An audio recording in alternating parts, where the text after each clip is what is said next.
sana na alikuwa ni mtu wa maombi, na ningeweza kuuliza hata wanasiasa wote, haijali ni cheo gani, tufuate hiyo roho ya MOI ya kusaidia maskini, na kule mbinguni utangojewa vizuri kupewa thawabu kwa kazi ile ilifanya. Kwa hivyo mimi nasema watoto wote wa MOI tumuage zote kwa njia moja nyingine, na watoto wake hata wale tuko kazi tumuage na tutembee vile alitembea, na baada ya maisha hii tutaweza kuonana yeye, na tufuate amani. MOI alikuwa mtu wa amani, na tulikuwa mara kwa mara tunasoma ile kifungu nasema follow peace with all people and holiness, without which no one will see the Lord. Should be Hebrews 12:14. Na kwa hivyo tufuate hiyo scripture na tufuate neno la Bwana. Na kifungu kingine cha MOI ni Matthew 5:8. Blessed are the pure in heart, for they shall see God. Tumesoma kitabu na MOI kila wakati, na niliona ni mtu alikuwa anampenda Mwenyezi Mungu, na mimi nakuambia miaka 24 MOI alikuwa anaongoza Roho Mtakatifu kuongoza nchi hii. Tufuate nyayo zake na mtaona nchi hii tukiwa na amani. Mungu abariki Kenya. Amen. Your Excellency, some are very senior to tell them, hey.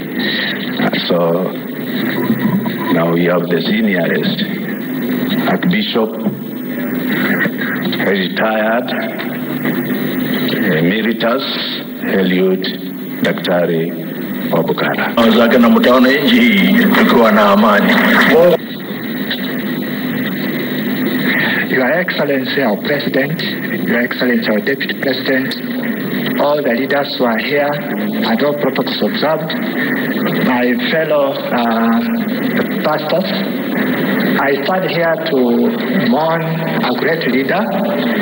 I worked under President MOI when I became Bishop of Bungoma in 1996. At that time, the political climate in this country demanded a lot of prayer.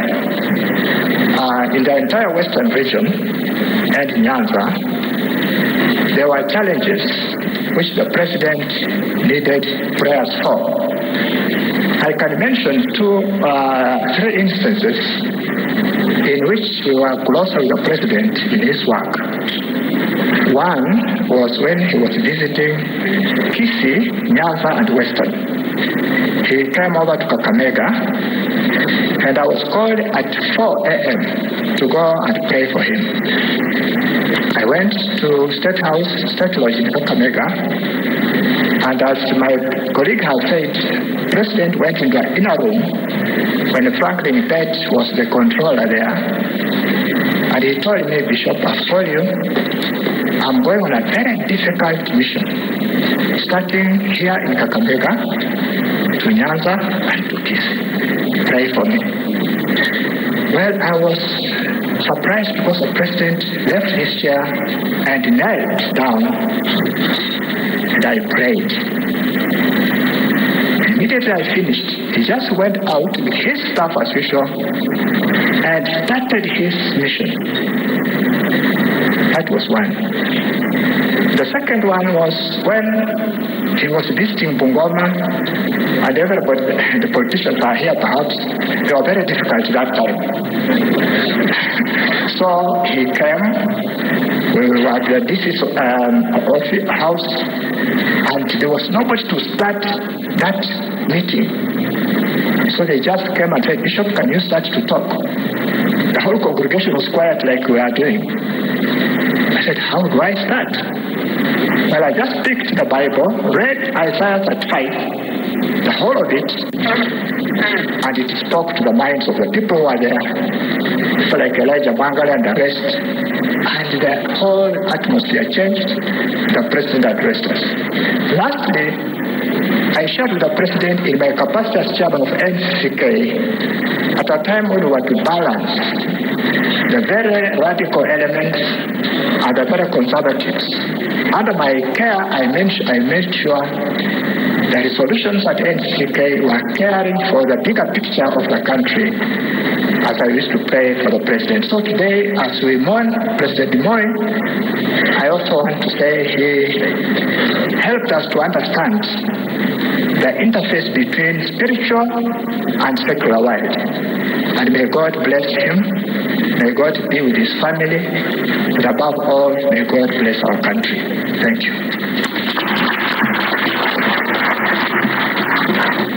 Your Excellency, it is true that if we allow everybody to say something, we will be here until tomorrow morning. I want to ask to be forgiven, because I know so many would like to say something, and I'll ask them, please, gentlemen, I know you want to say something, but all of us, let's accept those three to represent us, please, so that we may take care of the state. And at this moment, I now turn to the Master of Ceremony on the side of the state. Welcome.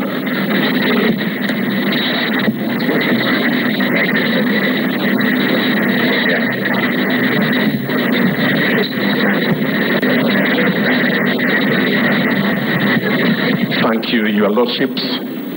Your Excellency, Honorable Uhuru Kenyatta, President of the Republic of Kenya, and First Lady Margaret Kenyatta, the family of the late retired President Daniel Arap Moi, Your Excellency, the Deputy President, Dr. William Ruto and Mrs. Rachel Ruto, the Honorable Speakers of the National Assembly and the Senate, the Honorable Chief Justice and President of the Supreme Court, members of the Diplomatic Corps, fellow Kenyans, ladies and gentlemen. Allow me, Your Excellency, sir, to invite tributes from family and friends of the late President, His Excellency Daniel Arap Moi. And allow me at the juncture to invite two of his grandchildren, Cherubin and Clint, to pay tribute to their grandfather. Cherubin and Clint, in that order, kindly.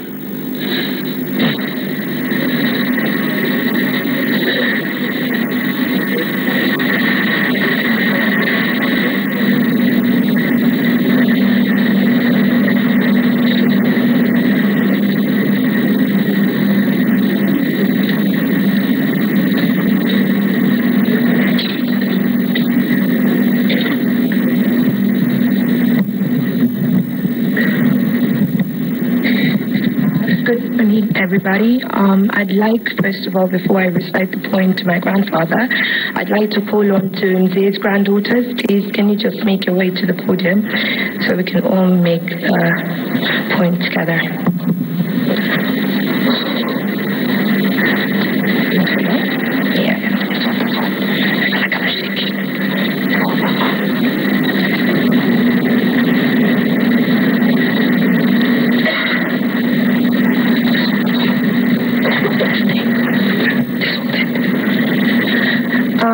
I'm going to share a poem. It's called Last Journey by Timothy Coate. There is a train at the station with a seat reserved just for me. I'm excited about its destination as I've heard it sets you free. The trials and tribulations, the pain and stress we breathe, don't exist where I am going. Only happiness, I believe. I hope that you will be there to wish me on my way. It's not a journey you can join in. It's not your time today. There'll be many destinations. Some are happy, some are sad. Each one a brief reminder of the great times that we've had. Many friends I know are waiting who took an earlier train to greet and reassure me that nothing has really changed. We'll take the time together to catch up on the past, to build a new beginning, one that will always last. One day you'll take your journey on the train just like me, and I promise that I'll be there at the station and you will see that life is just a journey enriched by those you meet. No one can take that from you. It's always yours to keep. But now, as no seat is vacant, you will have to muddle go through. Make sure you fulfill your ambitions, as you know I'll be watching you. And if there is an occasion to mention who you knew, speak kindly of that person, as one day it will be you. Now I can't accept this ending, as it's time for me to leave. Just one thing I'd like to add. The last time I remember when I was with Kuga, and I was with my daughter, who is Kuga's great-granddaughter, and I remember, I don't want to do a disservice to my ethnic language, so I'll just translate what he said in English. So he told me, Chorobon, always remember to put God first, and do not take anything that you have for granted, because all that I have and all that you will gain, always remember that this is achieved by the grace of God. And Kuga always said, never put your reliance in human beings, as human beings will always disappoint, but always remember that you have a friend in God. Thank you.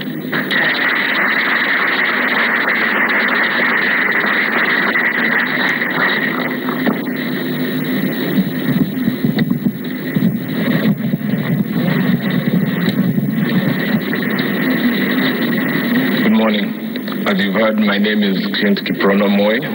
I'm the first son to the late Jonathan Moi. I was asked to read a small tribute today to His Excellency Uhuru Kenyatta, the President of the Republic of Kenya, to Her Excellency Margaret Kenyatta, First Lady of the Republic of Kenya, to His Excellency Deputy President William Ruto, and to all honorable guests here, all protocols observed. Good morning today.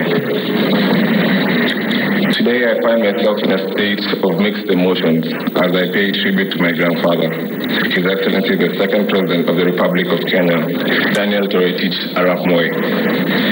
He was a man of such great stature that the name Moi was once synonymous with president. When I was younger, a common joke amongst my peers was, Moi wa Uganda ni nani?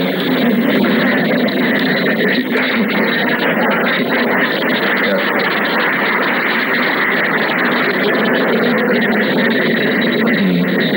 He was many things to many people. A leader, environmentalist, a mentor, educationalist, and for those who found themselves on the wrong side of his favor, a formidable enemy. But to me, foremost, he was just simply Ugo. I'm immensely privileged and grateful to God to be the late President Moi's first grandchild. I was thus lucky to grow under the tutelage of one of Africa's greatest leaders. His principles of peace, love, and unity are etched deep in every Kenyan's memories. For us, his grandchildren, he instilled the importance of having ambition, focus, humility, and above all, the love of Christ, who is the purveyor of all wisdom.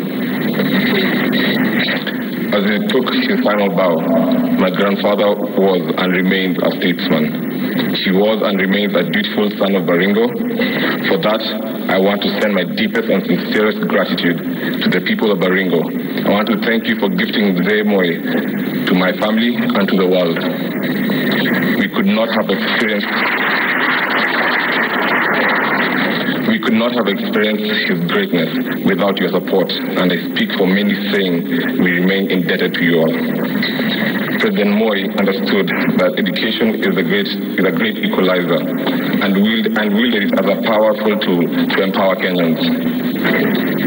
Having had to make long treks from Sacho to Kapsabet to get an education, he made it his personal goal to set up as many schools as possible to encourage school attendance through such initiatives as the famous Maziwa ya Nyayo program. True to his program to self, many rural parts of this country were opened up by schools. It is not lost to us, the people of Baringo, where we have one of the highest numbers of schools per capita, how important these schools have been in launching us to the national scene. His legendary spirit of Harambe encouraged the sprouting of several institutions of learning, as well as having the effect of fostering unity amongst communities. I will miss a lot of things about my grandfather. His counsel, his encouragement, his unwavering support for his grandchildren, and his belief in our abilities. But of all, I miss just sitting with him in silence, watching National Geographic or the news. Holidays for the MOI family will never be the same again. The joy in his eyes when he saw his grandchildren and great-grandchildren was infectious. And so I bid you farewell, Gugo. I am happy in the faith that you are now in heaven with Christ Jesus, and also together with our late Gugo Lena, with my late father Jonathan, and with our late cousin Kiprono. I believe you are singing your favorite hymn while watching over us. I will miss you, Gugo. Travel well. We love you.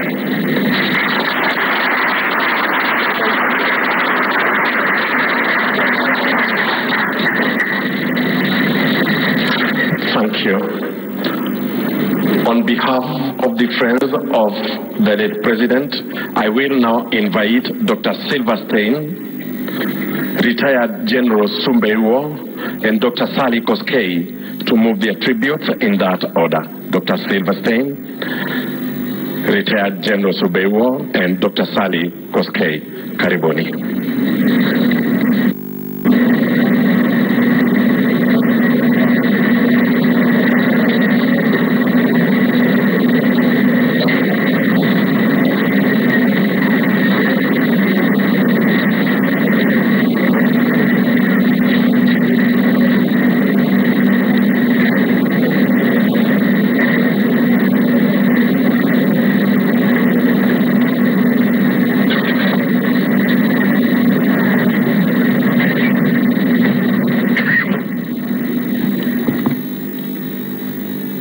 Your Excellency, President of the Republic of Kenya, and the First Lady, honorable guests, members of the MOI family, ladies and gentlemen. I am humbled to be accorded the honor of speaking to you about our patriarch, His Excellency Daniel Toroitich Arap Moi, who is also my patient and my friend. I first met Mazishi in 1977 when he was a 60-year-old vice president and I was a 33-year young cardiologist. His secretary, Mrs. Smith, called to ask me if, when, and where I could see him. Yes, any time at Kenyatta National Hospital. And we began our 42-year relationship. At our first meeting, I was, of course, awed by Mazishi's erect stature and commanding presence. Our relationship as doctor and patient warmed over 42 years with his deepening trust in me, our mutual respect, and growing friendship. During his presidency, when I would check him on a weekly at State House, he was always considerate of my time so that I could get back to my other patients without delay.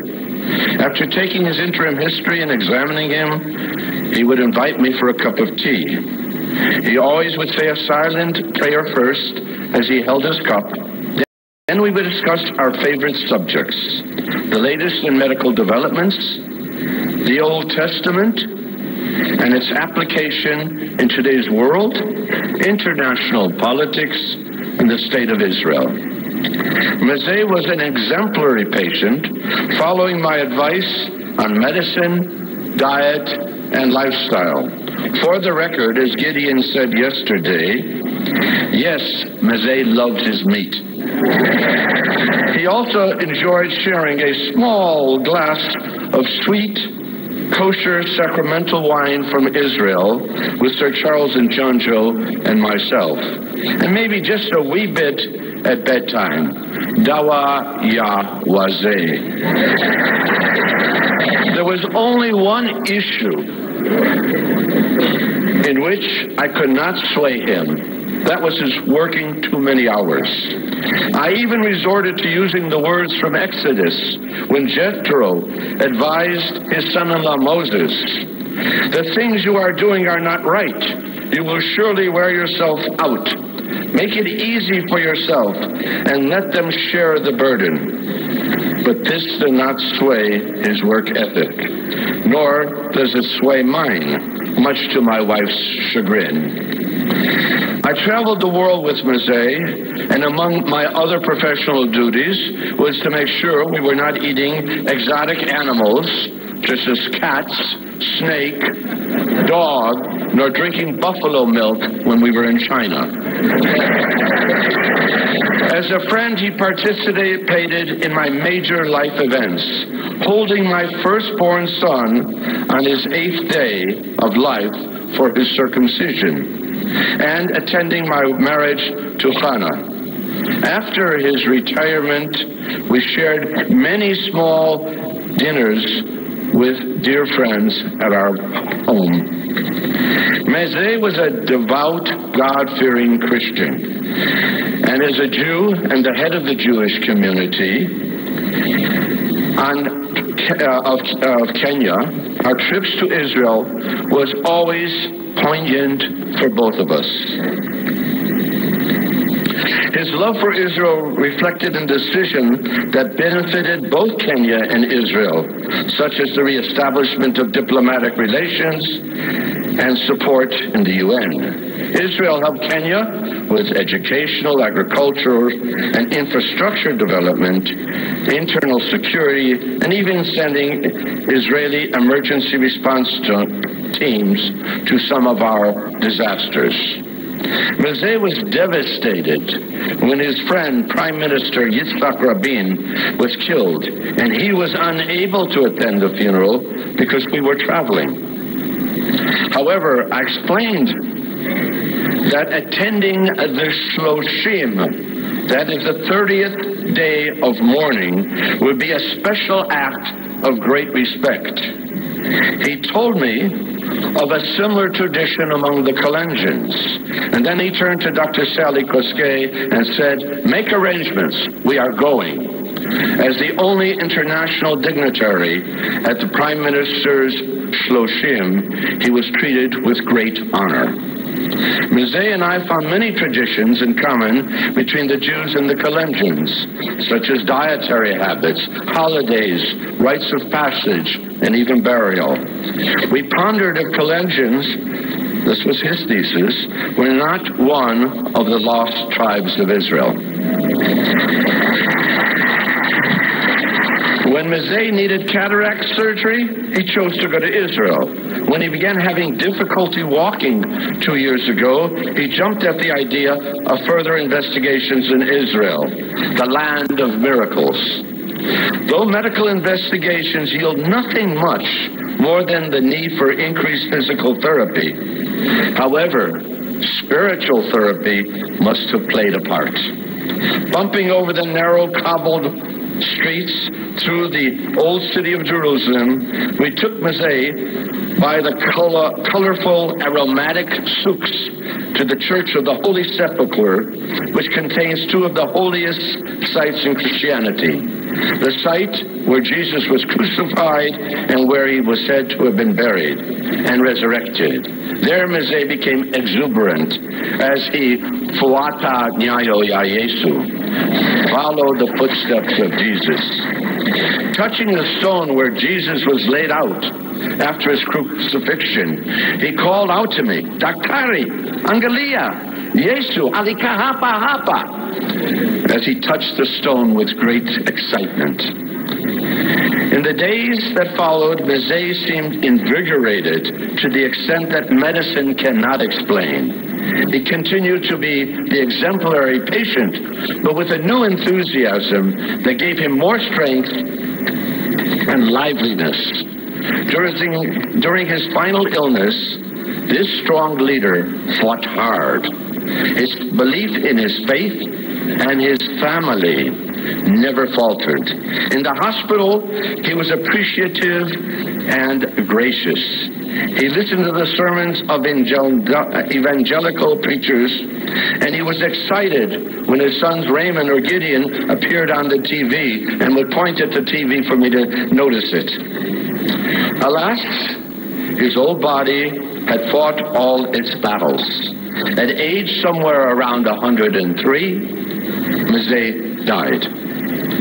We grieve our patriarch, but grief comes from love. And over the years, the pain of grief will fade, but it will be replaced by the wholeness of love that is its origin.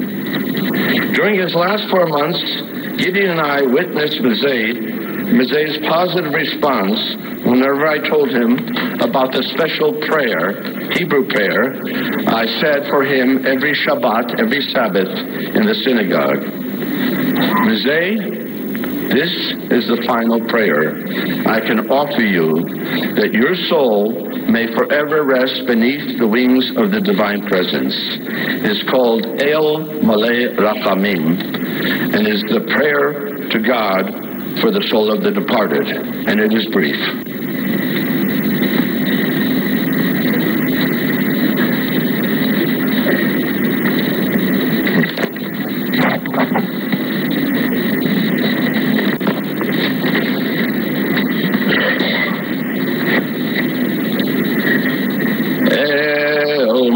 רחמים שוכן במרומים אלוהי שליחות חנון ורחום ערך אפיים ורב חסד המסי כפרת פשע והקרבת ישע ומנחה נכונה תחת כנפי השכינה במעלות קדושים וטהורים כזור הרקיע מזהירים את נשמת מזי דניאל תורתיץ' ערב מוי שהלך לעולמו אדם בעל הרחמים זכרו לו לטובה כל זכיותיו וצדקותיו בעצות החיים ופתח לו שערי צדק ואורה שערי חמלה וחנינה בסתר כנפיך תסירהו לעולמים וצרור בצרור החיים את נשמתו אדוני הוא נחלתו וינוח בשלום על משכבו ונאמר אמן. For those of you who do not know Hebrew, God, who is full of compassion and who dwells in the heights, God of forgiveness, who is gracious and merciful, slow to anger, and abounding in loving kindness, may He grant pardon of transgression, nearness of salvation, and perfect rest beneath the wings of the divine presence in the exalted places among the holy and pure, who shine as the brightness of the sky. To His Excellency, Mazei Daniel Toritich Arap Moi, who has gone to his eternal home.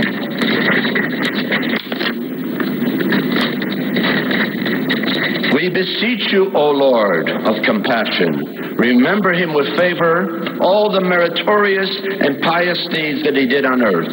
Open for him the gates of righteousness, the light, the gates of pity and grace. Shelter him forevermore on the cover of your wings, and let his soul be bound up in the bond of life. The Lord is his heritage. May he rest in peace, and let us say, Amen.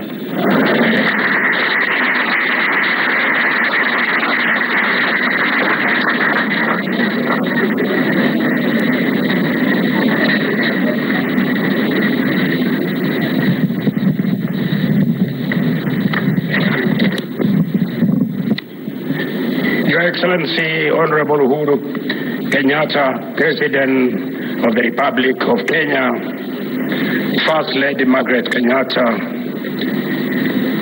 family of the late His Excellency Daniel Toroitich Arap Moi, second President of the Republic of Kenya, all of protocols observed, fellow monarchs.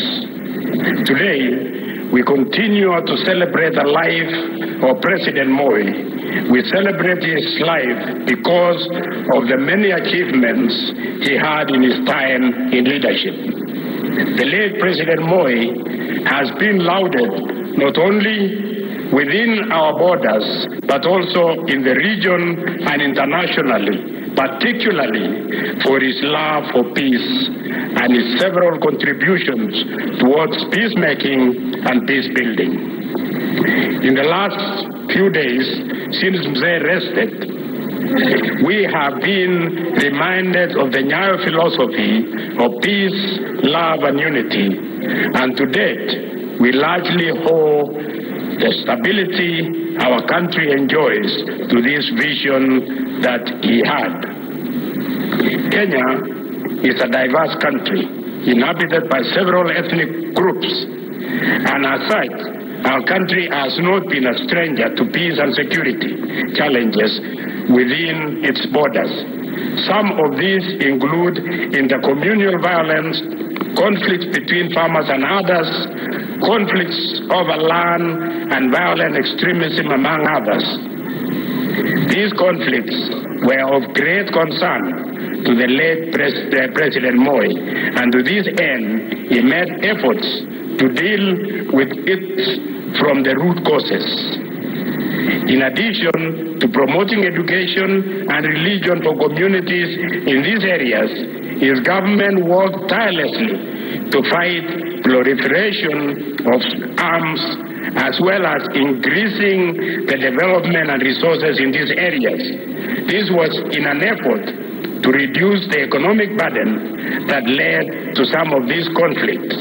His government also saw settlement of several families in the conflict-prone areas. He had been displaced as a result of the colonial administration boundary set. As Vice President, the late President Moi was personally involved in the negotiation with the leadership of Somalia during the Shifta War, where violent extremists were trying to alter Kenya's frontier. Other notable personal involvements the late president had include mediating the conflict between the Samburu Turkana Bokot, and Bokot and Samburu communities, who were largely fighting over grazing and watering points. In doing so, he took time to continuously engage the leaders and leadership of these communities. He also implored on the political and security leaders in these regions to focus on uniting the people. Moving outside of our borders, it is important to appreciate the importance Mzee Moi gave to regional integration. He was instrumental in the revitalization of the East African community. We heard this yesterday from two former colleagues of his, President Benjamin Mkaba, and President Yoweri Kaguta Museveni, following its collapse in 1977. He understood the power the region would have coming together through political and economic cooperation. This vision, which was shared with the other leaders of the region, was one that will propel sustainable growth and development, promote and sustainable utilization of natural resources. We had that also from President Kikwete yesterday, as well as strengthen political, social, cultural, and traditional ties. Mzee Moi also believed that unified region will promote peace, security, and stability within, leading to prosperity for its people. Fellow monarchs, late President Moi was also well known for his efforts in the promotion of peace and security in the wider region. It is during his tenure as president that Kenya began asserting itself through its foreign policy as a regional leader on peace matters.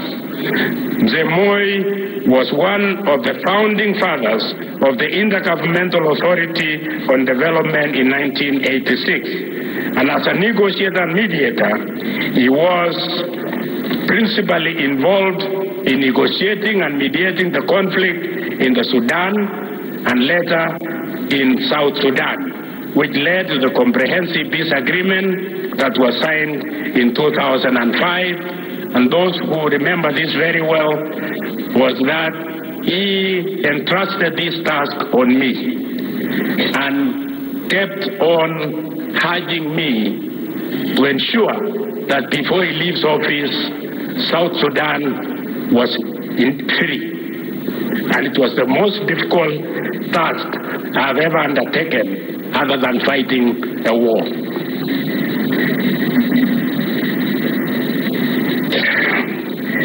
He later, after retirement, continued with the South Sudan, achieving the South-South dialogue that reduced the number of armed groups from 16 to 1. The late President Moi was also instrumental in Somalia national reconciliation process through IGAD. He was very particular about having the Somali people on the process that would lead them to a path of peace.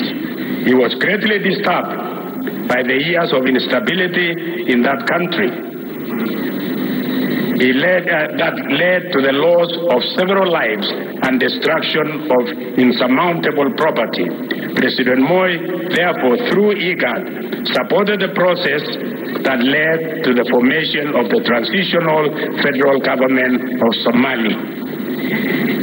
In other parts of the continent, the late president was involved in internal peace processes in Mozambique, Liberia, Zimbabwe, Namibia, Uganda, DR Congo, and many others.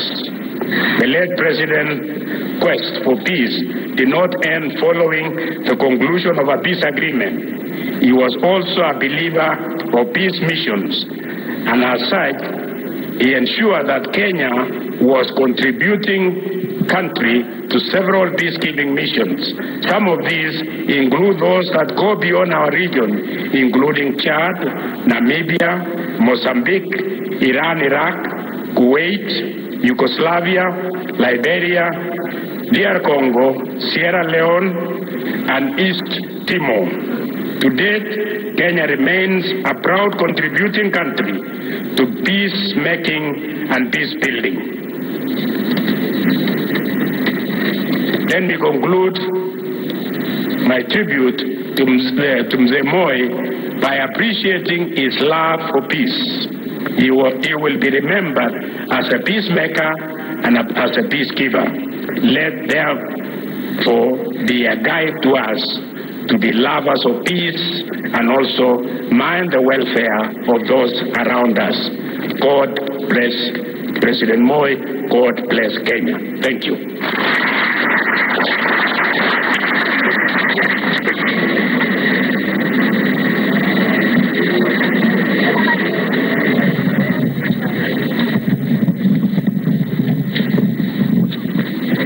Your Excellency, the President of the Republic of Kenya, First Lady, Mama Ngina Kenyatta, Deputy President, former Prime Minister, Speakers, Chief Justice, and the Chief of General Staff, family of President Moi, Excellencies, ladies and gentlemen, I have my own condolences to convey to the family of the late president, but I also carry a lot of messages of condolences from around the world, from people who interacted with the president and could not get in touch directly with the family. This I will present to you at a later date. I first met Mzee Moi when he was vice president. I was coming to the end of my first year at university and I was job seeking. The year was 1972, July. I was struck by his humility. What crossed my mind then was that he stood like a soldier. He was very polite. He was surprised that I wanted manual work on a farm. Many years later, he reminded me of this meeting when I became reluctant to take up the London posting. He even reminded me of the ridiculous T-shirt I was dressed in that day. You have to believe that he really had a strong memory.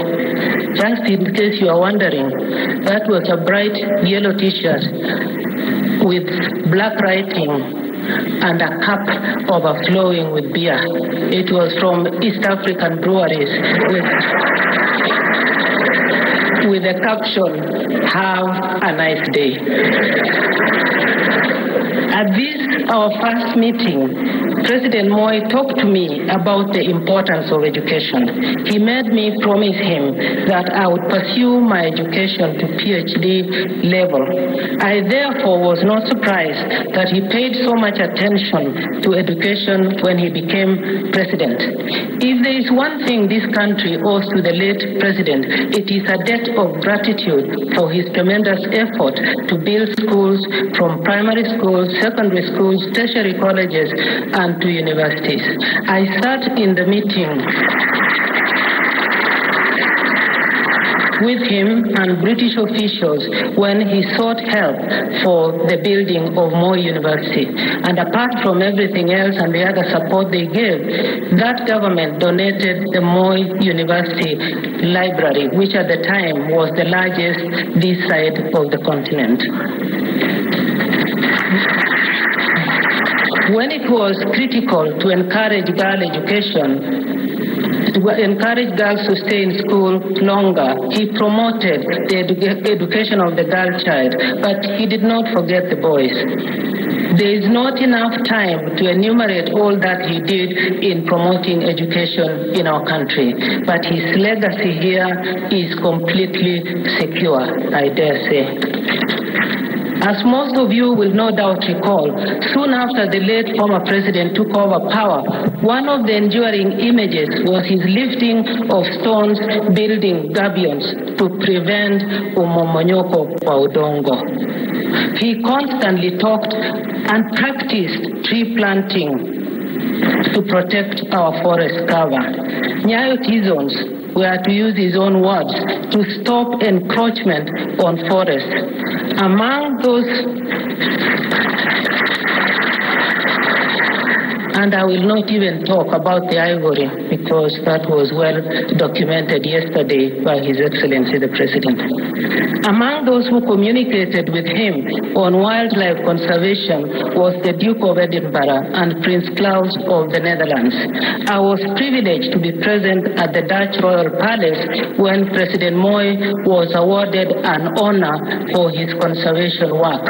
I wonder whether we will do one posthumously. President Moi was a serious advocate for the United Nations Environment Program. If he was addressing the Earth Summit in Rio de Janeiro or just addressing the UN General Assembly, he spoke of UNEP and its work. I followed it because my initial appointment as ambassador was as the ambassador to UNEP to replace the first one, Big Sister Margaret Kenyatta.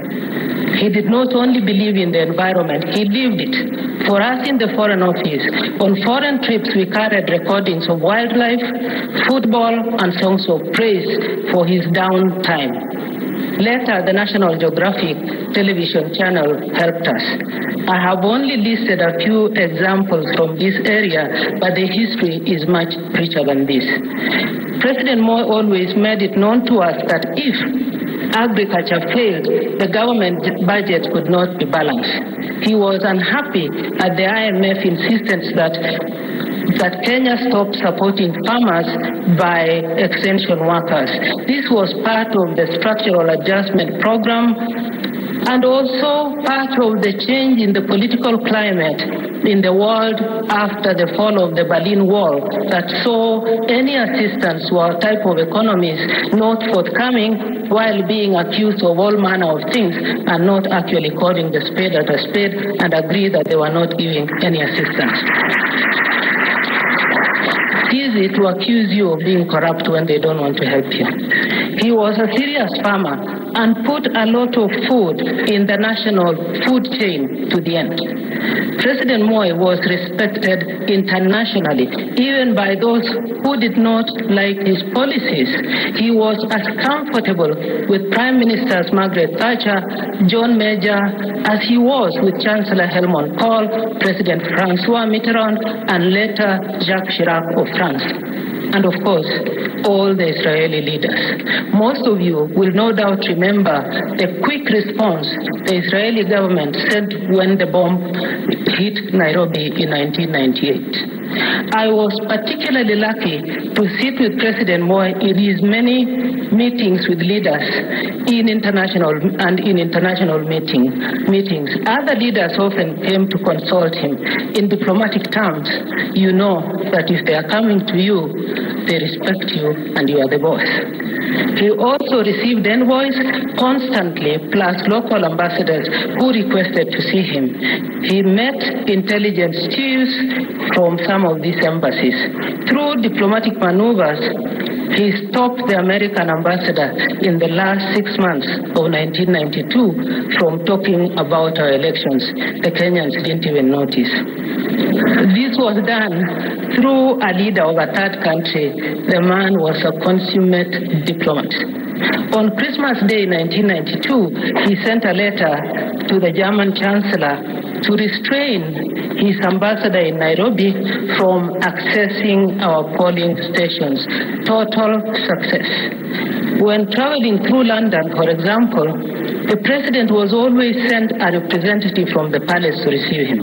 He was also given full police escort and security, which was not always the case with other leaders.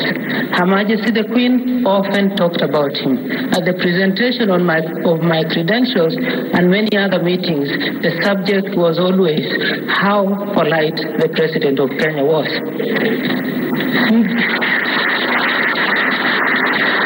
Mzee's patience helped Kenya have a place of respect on the world stage. In 1992, at the height of the American presidential campaign, we saw on the CNN that U.S. Air Force was sending planes to Somalia, but landing in Nairobi. We had not been asked. The planes were already in the air. It was Saturday. I called the president in a panic. He was calm, and he told me to talk to the American representative.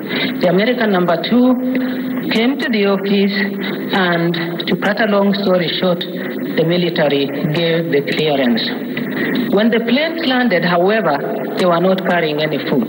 So again, President Moi had to step in. He convened meetings of the World Food Program and other donors to collect food to take to Somalia. It now became our problem. The problem was solved. On the eve of the departure of the President of the U.S. from office, that is George Herbert Walker, or simply known as Number 41 from the White House, he called President Moi to apologize for this incident. We had been told to facilitate that call, and Moi was there expecting the call. But when the call came through, the operator simply refused to put him through. He said there was no longer President Bush in America. We didn't like that guy. He didn't know this was our friend. He refused to put him through. The Americans got in touch. I called the switchboard to rearrange, but I had to explain to the president. He laughed and promised to apologize to President Bush for the mishap. And then we had the Siad Barre issues. Some of you might remember, to say nothing of the Sahrawi problems, and Congo, where other leaders refused to come with us, and we thought we were going to perish in the Congo forest, when all the 4 who had agreed to go on a delegation to Badolite to see Mobutu, to ask him to share power, simply fell off the radar screen, and it became President Moi alone who actually went. One of the things that is not always mentioned is his tremendous effort to resolve the problem of the assets and liabilities of the old East African community. On the 15th of November 1983, he was in Arusha for a long meeting. We thought we were going to come home the same day. Then Mwalimu said publicly in the meeting that na huyu mwenzangu anataka kurudi nyumbani. Moi bwana tusaidie. Hapa tu tumalize.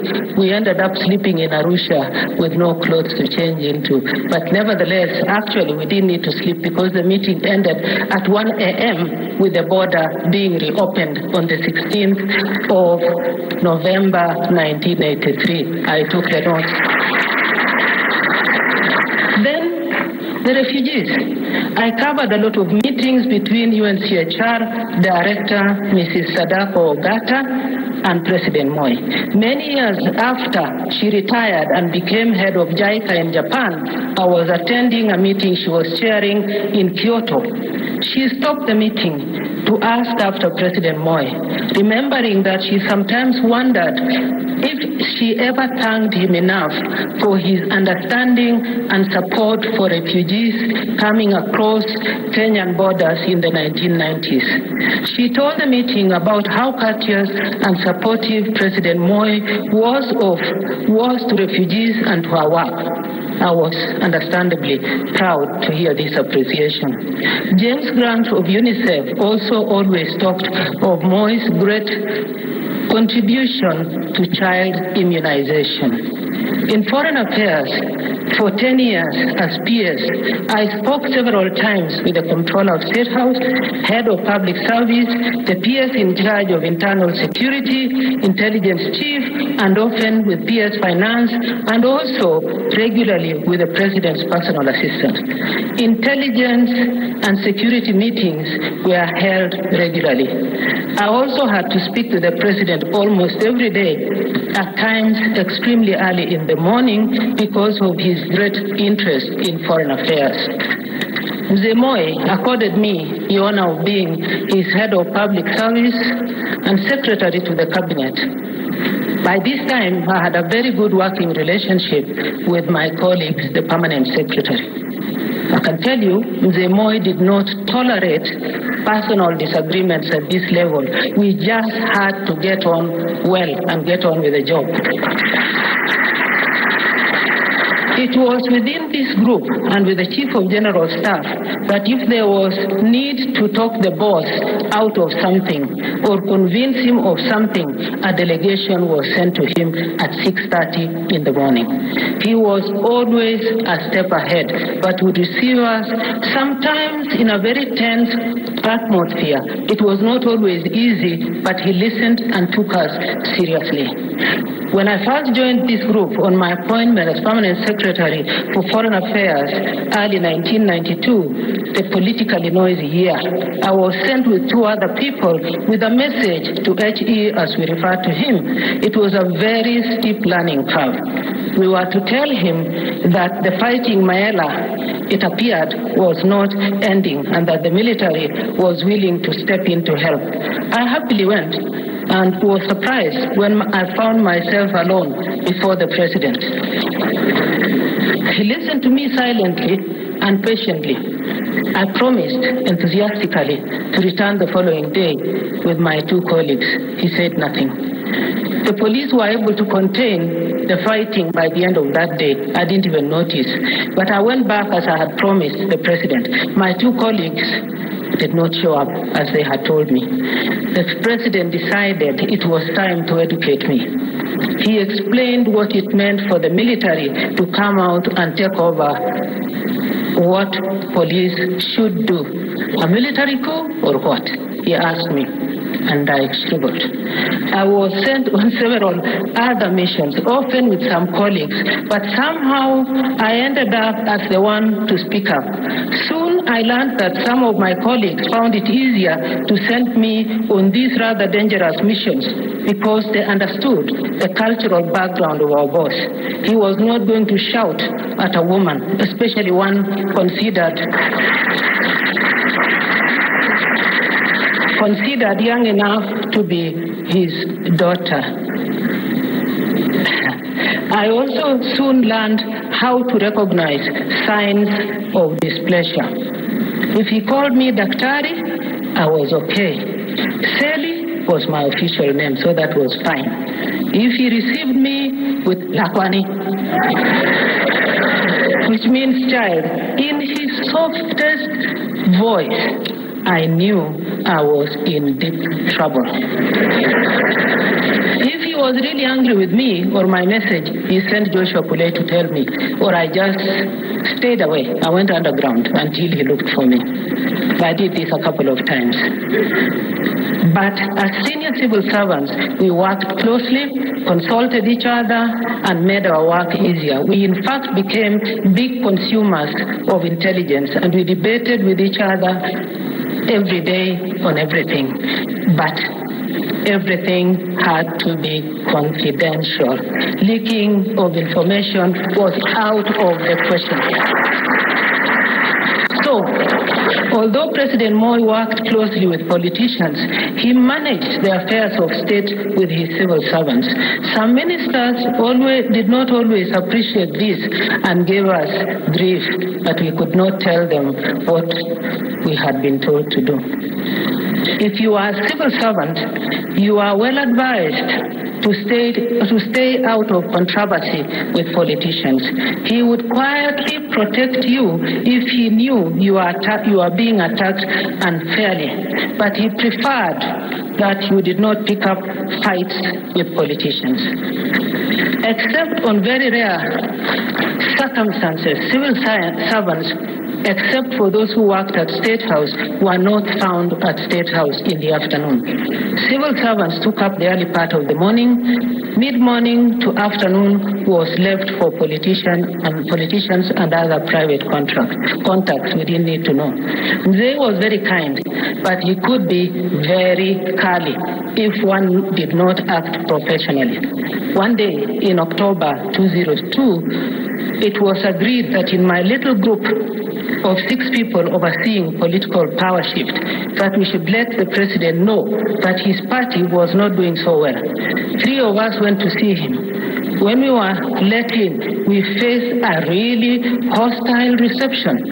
I thought I could see smoke coming out of his ears. He said, yes. Then slowly I noticed his countenance change. Then he calmly asked me, Daktari, who did you come with? When I looked behind, I was alone. My colleagues had fled. I think he took pity on me, invited me to sit down, and I gave him the 2 possible speeches for Uhuru Kenyatta to make. One, if the election outcome was to be different from what the president expected, and the other, just in case things worked his way. He accepted the speeches, he put them in his cabinet, and then asked me questions about how we arrived at that. We had a long conversation. 2 months later, we were in Washington, and President G.W. Bush, number 43, asked him who he would be handing over power to. He calmly said, may the best man win. President Bush answered, what about may the best woman win? What is wrong with Sally? We all laughed. He told him she's not a politician. We knew, and President Moi knew, that we were there to help achieve a smooth transition with the help of our friends out there.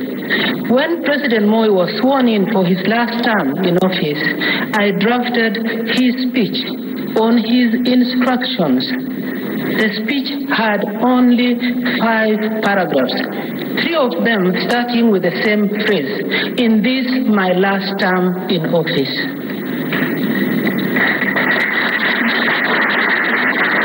His name was not also on the ballot paper in 2002. He was ready and prepared to hand over power. We worked hard on this. Even the much talked about house that he was supposed to be thrown out of. We prepared the papers, we took them to cabinet, but President Moi declined to accept the house. He insisted that although he had lived in the property for years, it was not his property. We were not careless. We looked after him. He just was always correct, and that is what those of us who worked with him saw. You know, we've always said he kept time, and I could tell you a lot of disaster stories about people who didn't keep time, including a minister coming late to a dinner for Margaret Thatcher, and we all knew, all the civil servants knew at the next reshuffle he would be gone, and he did. He was a very successful foreign minister. President loved him greatly. He left immediately after the elections of '88. I was privileged to work with my former boss as an ordinary civil servant for 5 years, as an ambassador for 6 years, permanent secretary for 10 years, and his head of public service for 2 years. I will always remain grateful to him.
The family has requested that I invite 2 more tributes from Dr. Caroline Karugo and Philip Like. Dr. Karugo and Philip, kindly.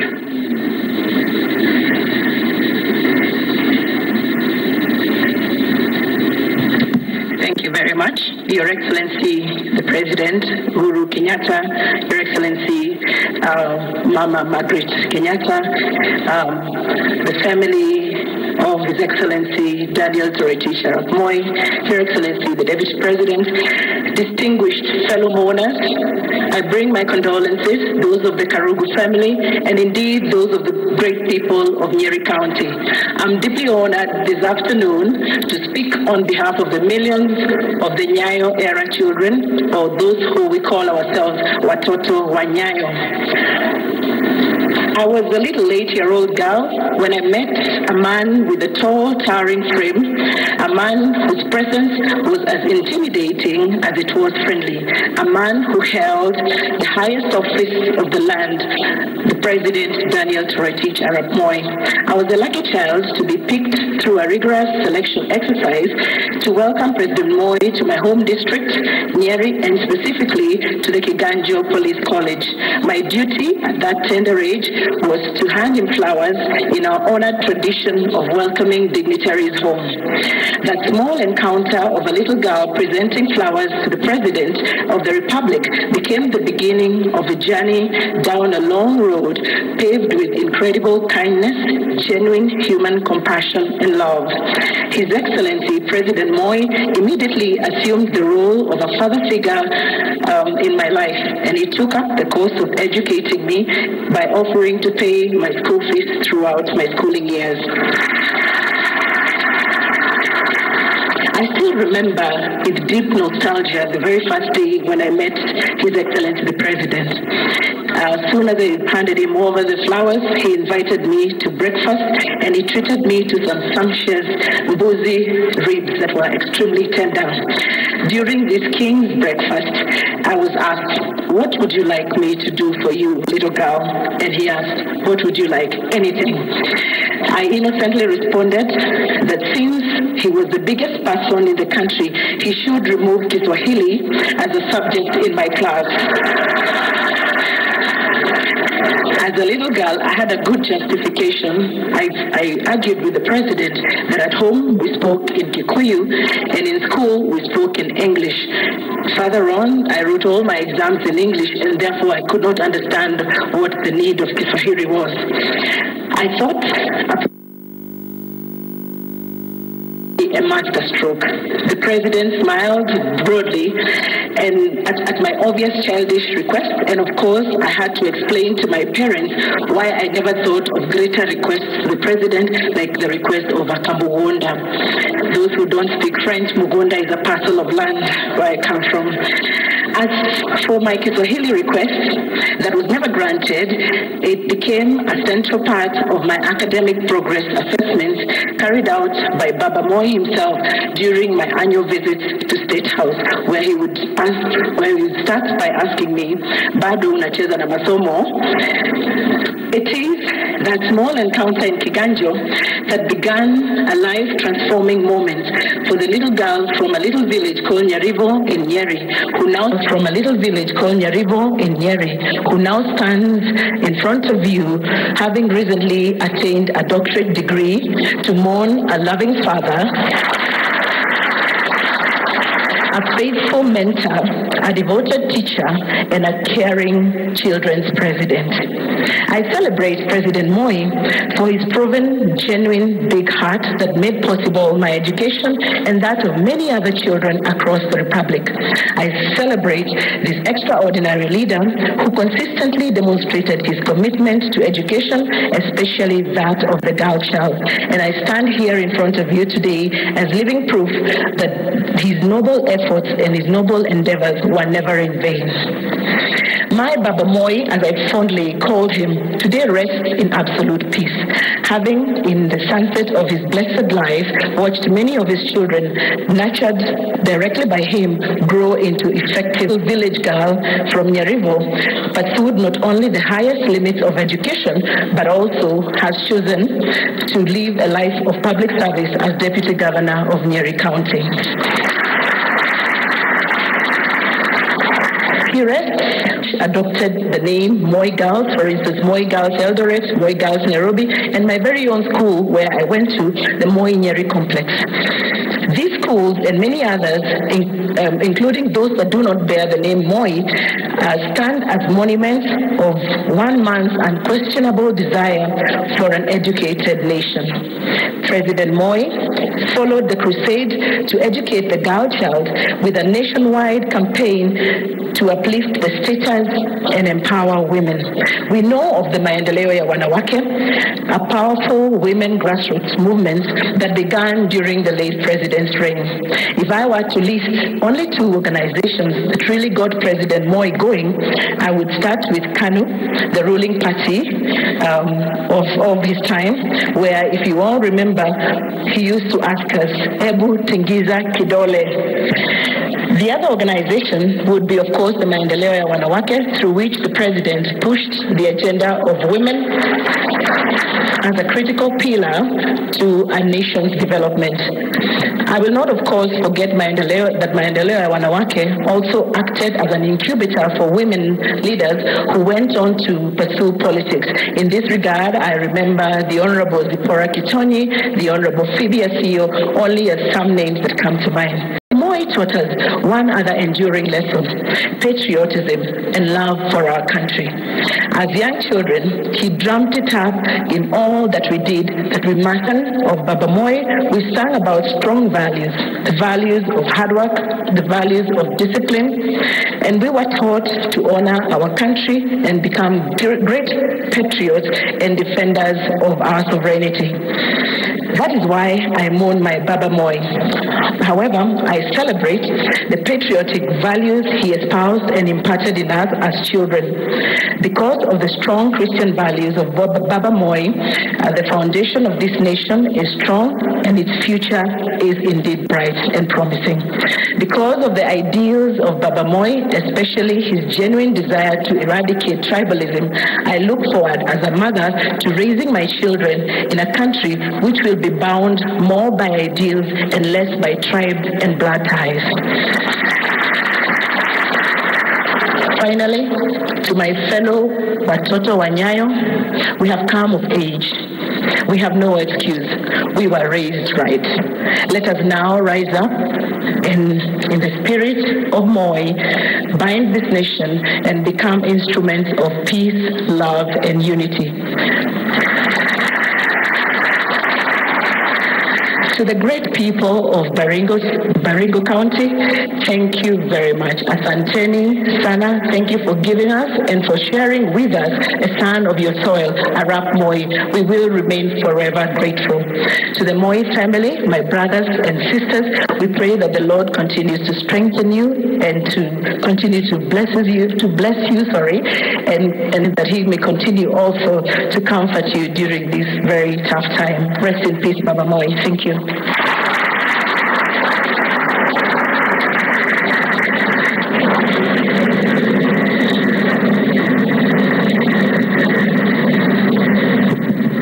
Your Excellency the President, Vice President, the entire Moi family, leaders, elders, and everybody here today. It's a great honor for me to be here today to say a few words about Mzee, my second father.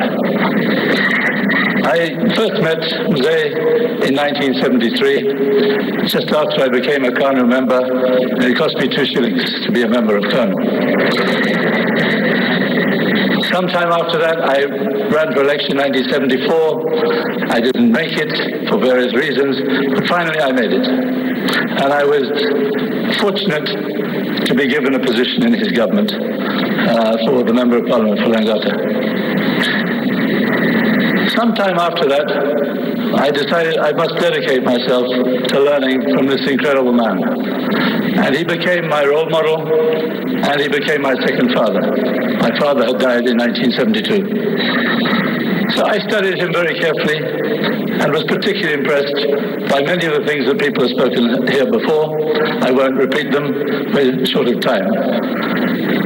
We used to be told politicians spend too much time talking. I heard a civil servant today have a long chat today. Sally, thank you for everything you said. What I would like to do is just tell a couple of stories that are relevant to my relationship with the President Moi. Sometime during my political career, my brother Richard decided that he wanted to have a fight with KANU and with the President Moi, and he created his own party, Safina. Now that put me in a very difficult position to be in Moi's government, and my brother is fighting my president. Surely enough, people were whispering, maybe Philip Leakey isn't a true KANU man. So I made a point of going to visit Mzee to assure him that I stand steadfast with him in the past, at that time, and always into the future, to the very end, which I do. He said, don't worry, let me tell you a few things that may be important for you to know. He said, first thing, no politician can succeed if he makes politics personal. Politics is not a personal business. Today, you can fight. I listened to carefully. I said, that's excellent, Mzee. He said, the other thing, you should never hate a person. Hate what they do, but don't hate the person. That resonated with me. And he has practiced that throughout his life. I believe I have managed to do the same from his wisdom. But I said, what about this Safina business, Mzee? He said, well, you don't hate him, I don't hate him, but we will cheza siasa kidogo na yeye. I said, sawa. And I'm sure many of you remember there was a lot of maneno in the newspapers, the television, everything. Loggerheads, Richard and President Moi. He said, just stay calm, tutamtolea pumuzi baadaye kidogo. And within a very short time, pumuzi ilisha, Safina ikaisha, tukaendelea mbele. What a wonderful man. Because of shortness of time, I'll tell one more story that I think many people don't appreciate about Mzee.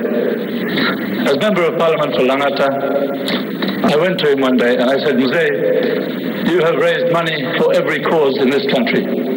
Every type of church, every denomination, everything. And the schools, universities, everything. One missing, Mzee. He said, what's that? I said, you've never raised money for a mosque. msikiti, hujawahi kuwasaidia kujenga msikiti. Nisema hiyo ni kweli, tufanyaje? I said the mosque in Kibera, Makina, would love it if you'd come. But it's in the middle of the slum. You'll not be able to drive there. You'll have to walk. There's no water. There's no road. No electricity. If your security people don't mind and you're willing to come, we would be delighted. He said, arrange. I'll be there. Tell me what we have to do. So within a short time, a couple of months, we fixed a date, and the day of the Harambe was set. What I learned from Jose in all the years I worked for him, he didn't like surprises.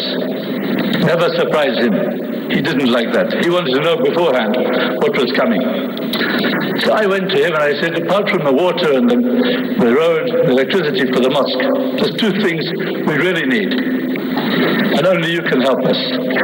And I won't divulge it to anybody in Kibera until that day. He said, what's that? I said, the mosque has never had a title deed. Because Kibera, there were no title deeds. He took the phone and he called Gachanja, the Commissioner of Lands. He said, I want the title deed for that mosque brought to me. He got the title deed. He said, what's the other problem? I said, in Muslim culture and their beliefs in their religion, the worst thing that can happen when somebody dies is for the body to be desecrated by means of a post-mortem examination. I said, would you be willing, by presidential decree, to remove that legal requirement for Muslims throughout the Kenya, unless it was for reasons that were suspicious why the person died? He said, I'll do it. So when we got to Kibera, on the day of the Harambe, he told the mayor to sort out the road and the other things that he could. Then I asked him about the title deed. He said, I hear you. He hadn't been speaking. It was my turn to invite him. Then I talked about the need to remove the requirement of post-mortem examination for Muslims. The whole place went wild. Muslims went crazy. They never heard that anybody would ask on their behalf for such a thing. So when he took the dais, he agreed to everything. And then he called the head of the mosque. He said, come. He told Abraham Kiptanui, give me that envelope. Here's the title deed to your mosque in Kibera. People went crazy. Then he said, the other thing Leakey has asked about the removal of the need for post-mortem examination. From here on out, it will never happen again. I order by decree as president. It hasn't happened since then. To me, that demonstrated he had no prejudice in any respect, whether it was tribe, whether it was race, whether it was religion, whether it was culture, whether it was rich people or poor people. He didn't differentiate. He was friends and made relations with everybody, within Kenya and beyond Kenya, the poorest and the richest, all of them. After that Harambe, we had an election about 3 months later. And he and I received telegrams, not only from the people in Kenya, the Muslims, but from all over the world, congratulating us and telling us they're praying for us. He got a solid Muslim vote after that election, before that election, and so did I. He was a wonderful man. But very few people remember that's one of the things he did that was very significant to more than 20% of the population of this country, just by one simple act. So I won't belabor the time. I have many stories I'd like to share with you. But as a politician, I hope I've disproved that we don't talk too much. And I thank you all very much. And my sincere condolences from my wife and I to all the MOI family. We will be with you. And I'm still in town, Mazishi.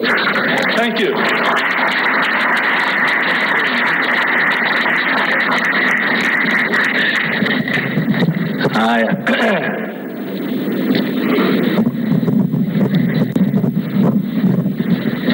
His Excellency the President of the Republic of Kenya, First Lady, Deputy President, First Lady, fellow monarchs.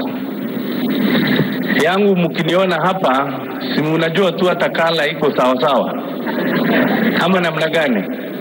Kwa sababu tumesema ya kwamba tunakuja hapa kusherekea life ya mzee, na nyinyi wote mnajua ya kwamba umesema mambo yote, lakini hamjasema kwa urais yake alikuwa anatumia chama gani. Hiyo ndio mmesema kila kitu, lakini mnaogopa kusema chama. Sasa hapa nimekuja kusema chama, na mkiona hata vile imepepu hapa imechengwa iko na bendera ya chama cha KANU. Sasa langu tu, mzee akiwa hapa anataka kujua nyuma yake iko watu wanatingiza ama watingizi. Mzee hapo mbele hapa na nyuma yake mnatingiza ama mutingizi. Tingiza tena, tingiza. Baka huko na bendera, huko na nini, kila mahali tingiza. Chief Justice peke yako ndakusamea tu, lakini kila mtu tingiza. Kwa sababu Raila mwenyewe alikuwa mtu ya kutingiza. William Ruto, mimi ndio nilichukulia hii kiti niko naye, tingiza.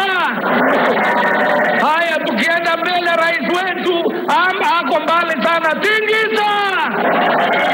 Hivyo nuko hapo, wewe ni chamani yangu, hata kama tunaomboleza na kufurahia, tingiza. Hata Philip, tingiza Philip. Mimi naona wewe bado hujui kutingiza. Tingiza tena Philip. Bas mimi napenda tufurahie mzee, ama namna gani? Na nimekuja hapa kusema hii siasa ni mzuri, si siasa mbaya. Kila mtu ambaye ndaita hapa, kwa sababu mimi mwenyewe ningesema, lakini mumetingiza, hiyo natosha mimi.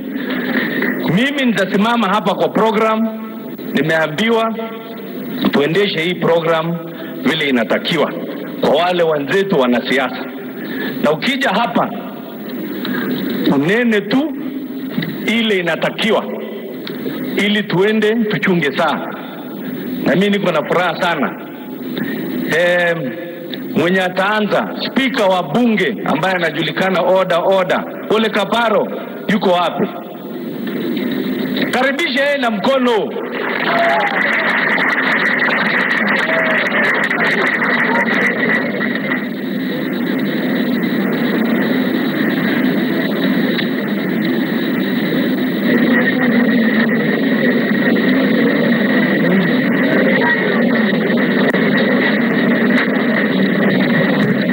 Nakushukuru rafiki yangu Mheshimiwa Salat, Mheshimiwa Rais na Mheshimiwa First Lady, familia ya baba wetu Mzee Moi, naomba kuwasalimu. Mheshimiwa Salat, umefanya vizuri kutukumbusha aliyoko. Yaani vizuri kukumbukana. Mzee Moi huyu amefanya mambo ambayo hayawezi kuelezwa hata kwa wiki mzima. Lakini wacha niseme kidogo tu. Kati ya wale ambayo haingewezekana kufanyika ni kuwa na Kaparo huyu, mawaziri ambao tulifanya nao kazi. Wanakumbuka mzee huyu akisema I discovered toll through Kaparo. Yaani sisi wafugaji kutoka pahali ambayo hamkuwa na masomo, hamkuwa na serikali, mwisho tulikuja kuingia serikali. Na tukaimiliki serikali kama ni yetu. Na tukamiliki Kenya kama nchi yetu. Mwakumbuka wakati ule tukitoka north of the equator kufika equator, ndio tunasema tumekwenda Kenya. Sasa tuko Kenya. Asante mzee Moi. Mzee Moi alijua kupima watu na alisikiza sana, na najua wakati ulipeleka vitina vyako kwa mzee Moi alikusikiza, lakini hakuambii umesema uongo na hakuambii umesema kweli. Sema uongo yako na kweli yako, nenda zako. Lakini haikumalizikia hapo. Kama ulienda kushitaki, atamuita yule ulimstaki. Lakini hakuelezi mwenzako alikuja hapa kukushitaki. Alikufurahisha na wewe sema yako, na ukishasema unaenda zako. Mwisho, mzee Moi alipenda watenda kazi. Alipenda watenda kazi. Mimi aliponitoa akanifanya assistant minister, nikashindwa 2000. Ilikuwa election gani hiyo? Ilikuwa ile ya multiparty 1992. Mimi nikabaki na Salat Kanu, kumbe kaunti yangu mzima yote ilikuwa DP. Sinikagongwa. Mzee Moi hakusahau. Alinitafuta kuleta kwa serikali nikiwa speaker. Unajua kwa nini alifanya finally niwe speaker? Uliza Mheshimiwa Kalonzo Musyoka, uliza Philip Liki zaidi. Kwa sababu kulikuwa na ile kongomano ya Kasarani December 5, 1991. Kila mtu huko tarehe 4 alisema tuzitoe 2A. Kila mtu. Tarehe 5 Mheshimiwa Kalonzo ndio huyu ndiye aliniita mtu ya kwanza na wa mwisho, kwa sababu wakati nilizungumza I said the unsayable. Nikasema sasa nimesikia nyinyi jana mnasema hii opposition tunaweza kushinda na naamini tutashinda, kwa nini tuwazuie? Fungulia hawa. Baada hiyo mkutano ikafungwa. I know I had the longest morning that day, but later on I had the most pleasurable when President Moi agreed to repeal Section 2A. It is that, I believe it is that honesty and that bravery to say the unsayable that he called me to be speaker, and I hope I didn't disappoint. Unanisimamia na kushukuru. Kwa wale wote wamekuja hapa kutoka kwa jamii ndogo ndogo, wale ambao kura yao haifiki 5,000, ambayo mzee Moi hakudharau, aliwamiliki na kuwafikia, naleta shukrani zao. Kwa niaba ambao wale ndio walianza masomo kwa pali kame, pali imedharauliwa, pali iliachiliwa, na mzee Moi alitupatia mashule, alitupa maji, alitupa nafasi, alitupa wakati wa kuhudumia nchi yetu. Nasema asante kwa mzee Moi. Na kwa ninyi watu wa Baringo na hasa familia yake ambao mlimpatia huyu mzee nafasi ya kuwa baba wetu sisi wote, bila kuuliza wakati wake, bila kuwa na kinyongo, bila kuwa na shuki, tunawatoleni kofia. Asantini sana Baba Moi.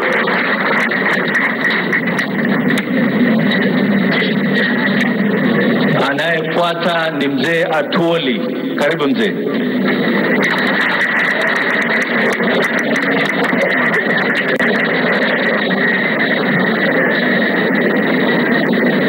Your Excellency the President of the Republic of Kenya, Uhuru Kenyatta,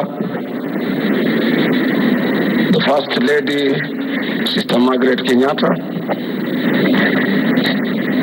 Deputy Mama Rachel, and the entire congregation. I don't want to speak as a retired Labour leader. I just want to speak as a Labour leader who enjoyed the main support from our second President of our Republic. It is with humility that I stand before you on behalf of the Central Organization of Trade Unions in Kenya and the entire Kenyan workforce to pay my special tribute to a man so exceptional that is now lying at peace right there. It is Mzee's love for this country that he endured all his adult life for the service of Kenyans, and he went ahead to impact on us individually, nurturing most of us to what we are today. And I can personally attest to that, having closely worked with Mzee and Mzee having regarded me as part and parcel member of his family. Mzee recognized workers that it was during his tenure of office that our organization moved from party membership of 300,000 to 1 million, and now we are enjoying membership of 4 million, being second after Nigerian Labour Congress on the continent, simply because of the support we enjoyed from Mzee. Mzee recognized workers and was during his tenure that he never missed to attend our May Day celebrations. And even if the economy was not performing well, Mzee would part away with about a certain percentage to minimum wage if it is not general wage increase. Mzee was a negotiator, he was industrial relations practitioner. He did a lot to improve and to instill discipline into the working population of Kenyans. I want to thank you all who have come here. We will miss Mzee, and me personally, and Gideon knows, Mzee, I had a special gate when I come here to see Mzee. Mzee calculated me into KANU in the year 1992 during the introduction of multi-party democracy. When he asked me to look for votes in Butere, I stood and asked, but then IPPG recommendation, I made Mzee to get 25% in Western Province to enable him to lead us for another 10 years. And from there we became friends. President Uhuru will vividly remember when you asked me to ask him, say, to rebrand KANU for your use. I told you, this is KANU we know, this is KANU we have, this is the KANU colors and KANU everything we have. It might be very difficult for us to surrender KANU to you. And indeed, we did surrender KANU to you in 2013. You had to organize your own DNA. But now we welcome you back to KANU. We welcome you back to KANU, and with Gideon, who is now the party leader, you will be able to team up with him. And now, Gideon, nataka kuambia kwamba you stand up to keep the name of Mzee. We are here to support you. All what we have tulipata kutoka kwa Mzee, na tunataka kurudisha hiyo mkono ukituongoza. Mimi huwa naambia Musalia Mudavadi, his father in 1989 led all of us here to get KANU life membership. And to me, life membership is life membership. Until I die, I don't know how to pretend. And this is what I've been saying. And Mzee loved workers that at one time, he allowed Kalonzo Musyoka to sit when he was the organizing secretary, His Excellency Kalonzo Musyoka, to sit on court executive board to assist the God to strengthen the central organization of trade union at that time. People mistook it to think that he was trying to control our workers' organization, and that was not the thing. Nikiwacha, nataka kuambia nyinyi, when I took over Kotu, I told him there, I will not lead workers' organization as my predecessors used to do. I will be a little bit tough to your ministers. Mzee told me, go ahead and don't hero worship me. Do your work. The same thing Kibaki did, the same thing President Uhuru you have done. You have allowed me, you have allowed workers to do their work independently. This has enabled me to be number 2 in the world. I speak for Africa because of the support I have enjoyed from you people. May God, ikimaliza kwa family ya mzee, narudia, we will stand with you Gideon, na ukilala tutakuamusha. You must strengthen the Kano party. I thank you very much.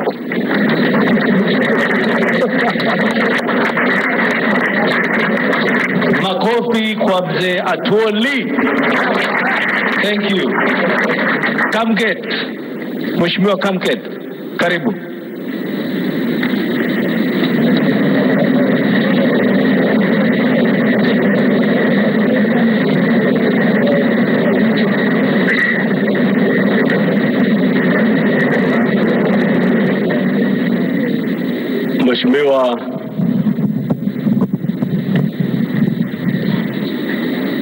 Mheshimiwa Rais wa Kenya Uhuru Kenyatta, First Lady Margaret Kenyatta, familia ya Mzee Moi, Naibu Rais William Ruto, na mke wake Rachel Ruto, waombolezaji wenzangu wote. It is very difficult for me to speak about Mzee because I grew up as a young man knowing that Mzee was the greatest thing that ever happened to this country. I never got the chance as a politician to serve with him because I'm a young man. But when I was at the Kenya Institute of Mass Communications, I never missed a single day whenever there were national occasions to come and listen to him. We always came as a group of students to listen to the off-the-cuff remarks. And so those were the moments that we really enjoyed listening to His Excellency President Moi. When I was elected the Speaker for Baringo in 2013, Mzee Moi called me and akaniambia kwa Kiswahili, kijana wangu, sasa wewe ndio umekuwa dume ya hiyo pande hiyo, chunga watu wetu. And he kept on encouraging me throughout that period. Mheshimiwa Rais, wakati mmoja napenda kuwaeleza, as we were approaching the elections of 2017, katikati hivi, Mzee Moi alinipigia simu na akaniambia, na unajua sio rahisi kupigiwa simu na mzee. Wakati alinipigia simu akaniambia uko wapi? Nikamwambia niko Ginyang. Akaniambia kuja unione. You can imagine the speed at which I drove all the way to here at Kabarak.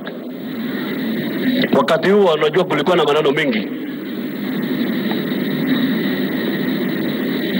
Sisi kama wandani wa chama cha KANU tulikuwa tunamweleza mwenzetu Gideon ajaribu. Asijui kama mzee alikuwa amesikia namna gani. Mzee akaniambia, ambia rafiki yako Gideon kaa na Uhuru. Hivyo tu akaniambia hivyo. Nikashangaa, huyu mzee si angeleza tu Gideon mwenyewe angemuita amweleze. Kwa nini akaniita kumwambia hivyo? Na nikaenda. Nikampigia simu Gideon akacheka kawaida. Baada ya siku 2 mzee akaniita tena. Sijui kama alikuwa amesahau ama ni kusisitiza. Nikadhani ni jambo lingine. Lakini akaniambia, he kept me waiting for a while. So nilipoenda kumuona akanieleza, Mheshimiwa Kamket, unakumbuka ile kitu nilikwambia? Ambia rafiki yako akae na Uhuru. Hivyo tu. And I was very impressed by his insistence on those matters. Your Excellency President, tunakumbuka mzee kwa yale yote amefanya. Mheshimiwa Kaparo ameongea kwa niaba yangu kama mfugaji. Legacy ya mzee ya education is the biggest ever. Kwa heshima ya huyu mzee, Mheshimiwa Rais, kuna university college ambaye mzee alianzisha pale Chemron. Alianzisha kama constituent college ya Egerton zamani. Na sisi kama viongozi ya Baringo tumekuwa tukivutana hapa na pale. Ningependa kuomba wewe Mheshimiwa Rais, leo kama ingewezekana utoe amri kwamba vile mzee alipofikiria kwamba hiyo college itakuwa pale Chemron, University of Baringo ipewe jina la mzee Moi, Daniel Arap Moi University, iwekwe pale Chemron, ndio sisi kama watu wa Baringo tuwe pia na university. Kwa hayo machache, wacha niseme ya mwisho. Salatu ngoja kidogo. Nimeona hawa wazee wa KANU ambao wanaongea hapa, kina Atwoli na wengine. Mimi ni kijana chipukizi. Kwa watu wa KANU wote, ningependa kuwaeleza kwamba KANU iko imara. Na sisi kama vijana ambao tumewaachia uongozi, tutaendesha hicho chama, tutaungana na wengine ili kupitia hii process ya BBI ambayo Mheshimiwa Rais ameanzisha na Bwana Odinga hapa, ili kuleta Kenya pamoja na turudishe Kenya katika uongozi wa Jamhuri ya Kenya. A tree has fallen. A giant tree that used to give so many people shade has fallen. But I am comforted by the fact that as the giant tree was aging, a seedling from the same tree had been planted. And that seedling has blossomed and grown into a big tree that is going to give us that same shade. And that tree is none other than Senator Gideon Moi. I thank you.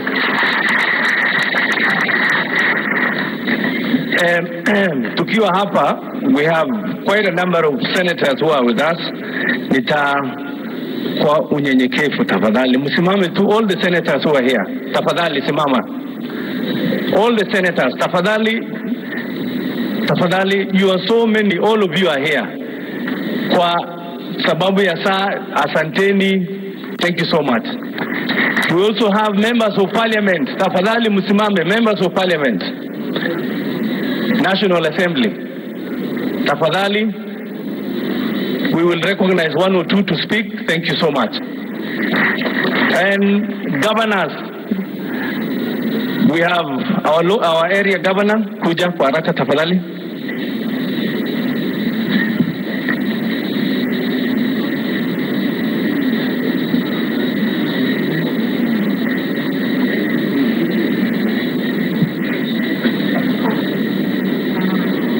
Your Excellency, Excellency, the President of the Republic of Kenya and Commander-in-Chief of the Defense Forces, First Lady Margaret Kenyatta, Your Excellency Deputy President and Mama Ruto, all excellencies here present, the family, to take this opportunity to convey my condolence to the family of our second president, and indeed on behalf of the people of Nakuru, to acknowledge that he was one of us. And in a big way, we also feel honored that you have all come to lay him here in Nakuru. I just want to say one or two things. I will invite the chairman of the Council of Governors to just give his speech on behalf of all the other governors and probably tell them to stand. But on behalf of the people of Nakuru, allow me just to remember Mzee in two ways. One, I want to remember Mzee as a leader who, despite his success, never forgot where he came from. His connection with the ordinary people was exemplary. And I think in no other greater way do we see it than even in his residence in Nairobi. Kibera is not your typical residence for VIP, but it was a residence for the president, and when he was vice president, for a whole 24 years. So that connection with the public was amazing. And here, even in Nakuru, many will remember around 1985, he was here. There was a problem we had around one of the schools around here. A young kid about 9 years old had been diagnosed with a heart condition, and they required about $500,000 to take the kid for medication out of the country, and they looked for money all over, and at that time they could not get 500,000. They could not get that kind of money. So finally the word got to the president that there was a young girl in the neighborhood who required support. The president went, met the community, and from that particular point, the plight of that 9-year-old girl was no longer a problem for that particular community, but a national problem. That young girl was Mercy Njeri. Just 2 kilometers down here, the president facilitated that child, went to the UK, got treatment, but unfortunately did not make it. But in those little moments and actions that he did, we recognize him for the great work that he did, and more so specifically for that. We also remember him for all the time that he was in office. He would be in Nakuru by Thursday or Friday and leave around Monday. So the Nakuru hospitality section blossomed during that time, because all delegations from across Kenya that wanted to see the president were here. Some could not make it on the day, and so they kept on coming. And I think that as Nakuru, we remember him for his great contribution to the economy of Nakuru and how we have kept on going up to this date. I would want to end by saying that for Kabarak was not just a home, was not just a farm. Kabarak is an institution where great conversations about this country were held, an institution where great discussions on how we can make the best of our country have been held over time. I want to put this challenge to the family mainly, that even as we rest Mzee, Kabarak must remain that institution, where we seek counsel, where we come to discuss, and where we find solace. And I think, as has been said here, Mzee had a knack for knowing all his friends. When they succeeded, when they lost, he would always call them. And he had long-term friends. And I think that is very important to note for us. Lastly, allow me also to note that the president believed, the fallen president, believed in the unity of the country. And for that matter, through his clarion call of peace, love, and unity, did everything he could to ensure that the country was united. And today, as we sit here to remember him, we are happy that what he sought in life, we have also achieved it in his death. That the whole nation sits here together, we have forgotten all our differences, and for once, we are thinking about mourning our fallen second president. Thank you very much, and I will invite the chairman, Oparanya, to come and make a quick tribute on behalf of all our other governors, and probably also introduce them briefly. Thank you, and may God bless you. Your Excellency, the President of the Republic of Kenya, Mama Margaret, Your Excellency, the Deputy President, and the Mama Ruto, my colleagues and other leaders, good afternoon. Before I make one or two remarks on behalf of the Council of Governors, I want, first of all, to recognize all governors who have come here. If you can just stand, because I saw we had quite a number yesterday, and this is the number that has managed to come. You can wave. And then request the governor for Baringo, because this is the only chance that I can donate to him as the governor where the late president came from, his original home.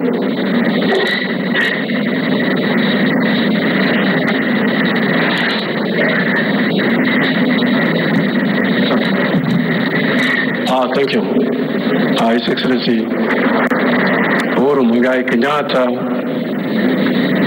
the President of the Republic of Kenya, the First Lady, Mama Margaret Kenyatta, our Senator, and the family of the second President of the Republic of Kenya, the Deputy President,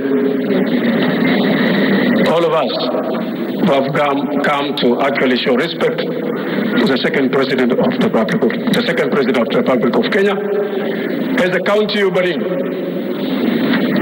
we are greatly indebted for the 55 years that the second President led us in Baringo.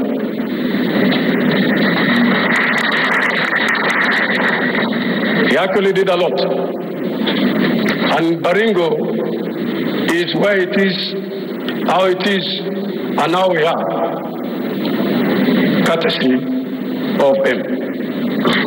His history, his spiritual life, his success is an inspiration to the entire population and the people and the leadership of Baringo County. The little-known county, which was a small district, which was one of the districts that was closed because you could not access Baringo from Nakuru. You were supposed to get a license. You could not also access to Baringo from those sides of Elgeyo Marakwet. You must be given an authority. But through the grace of God that He gave us the second president, Baringo now we pride in the fact that we are a county of diversity. We want to appreciate and thank His Excellency Uhuru Muigai Kenyatta for the place that he has put Baringo. Because I know Baringo is more closer to this art than even Kiambu. We want to appreciate that. And still request that because he was the greatest educationist, he was educationist number one, agriculturalist number one, and professor of politics number one. We want to still appeal, as my brother Kamket said, that yes, we have a number of primary schools, a number of technical institutions that your government has started, and as a county we have also put forward. We want to still appeal that you give us that position of even having a university within our county. That's our appeal. Although we usually don't make a challenging, we don't make such requests in such forum. I was to bring and come with some leaders from my county, being led by Gideon, to come and make the same request. So we are here to visit you and request of the same. Thank you very much. We want to appreciate, and thank you all of us for coming to mourn with us and mourn with his family. May God grace, may the Lord grace and blessings be upon all of us. Na asanteni sana, na jamii Mungu apate kuwafariji. Asante sana. I want to take this chance on my own behalf of my family and the entire Council of Governors to bring condolences to the family and the President and the nation as a whole for having lost a great leader. But itakuwa vibaya mimi nikitoka hapa, kabla niongee vile this fallen great leader touched my life, kwa sababu hii ndio nafasi peke yake. Nilimjua Rais kikaribu miaka 25 iliyopita, 1995, wakati mzee ambaye alikuwa anaitwa Isaac Salat, baba yake Nick Salat, aliponichukua, tulikuwa tunafanya na yeye kazi fulani, akanipeleka kwa mzee nikiwa mtoto mdogo, lakini nilikuwa nafanya kazi.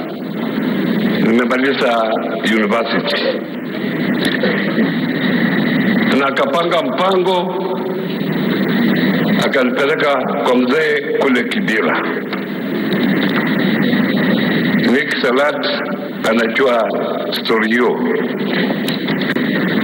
Na aliponipeleka kwa mzee, nikasema jina langu, mahali ninatoka, na akasema mzee Isaac Salat amesema wewe unaweza kufanya hiyo kazi, na wewe enda fanya hiyo kazi. I had to resign where I was working, and I went and worked where mzee directed me. Na hiyo ilipatilisha maisha yangu kabisa kufika saa hivi. Hata pengine kama angekuza kwa mimi wakati huo, singepata nafasi ya kuwa mbeleni. Na nilifanya kazi hiyo kwa miaka hiyo yote 8. Nilijiuzulu hapo nikiingia siasa.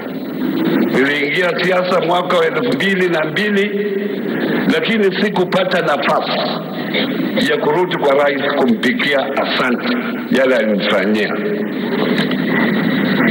mpaka wakati alipoteza kijana yake hapa Jonathan.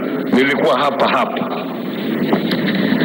na nikaomba Senator Lusaka ako hapa aongee na Senator Gideon niweze kwenda kumuona mzee nimpikia asante, kwa sababu hiyo miaka yote sikupata nafasi. Wakati niliingia bunge alikuwa anatoka, lakini Gideon akaorganize, tulienda kumuona, lakini kwa hali ya afya yake singeweza kupata hiyo nafasi ya kumwambia. Nilimsalimu tu, lakini nikasema asante, lakini kwa sababu ya afya yake pengine hakujua yale nilikuwa nasema. Kwa hivyo huyu mzee, vile wengine wamesema, touch on lives of many including myself. Na hiyo I want to appreciate in front of all these people. Kwa upande wa ukatusi, mnakumbuka mzee aliona mbele na akaanzisha district focus development strategy ile mwaka ya 80s. Lakini kwa sababu hatukuwa na sheria maalum ya kuendesha hayo mambo na kutekeleza hayo, ikafifia. Tena akaanzisha masiwa ya Nyayo. Ukiangalia wakati huu, hizi zote projects sisi kama magovernors kupitia kwa new constitution sasa tuna ukatusi ambaye alikuwa ameona mbele, na hiyo tunamshukuru.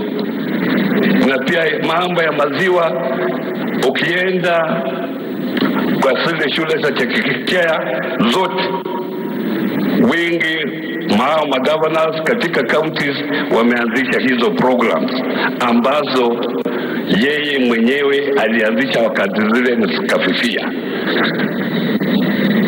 If I may quote a non-management guru, Peter Dragon, alisema effective leadership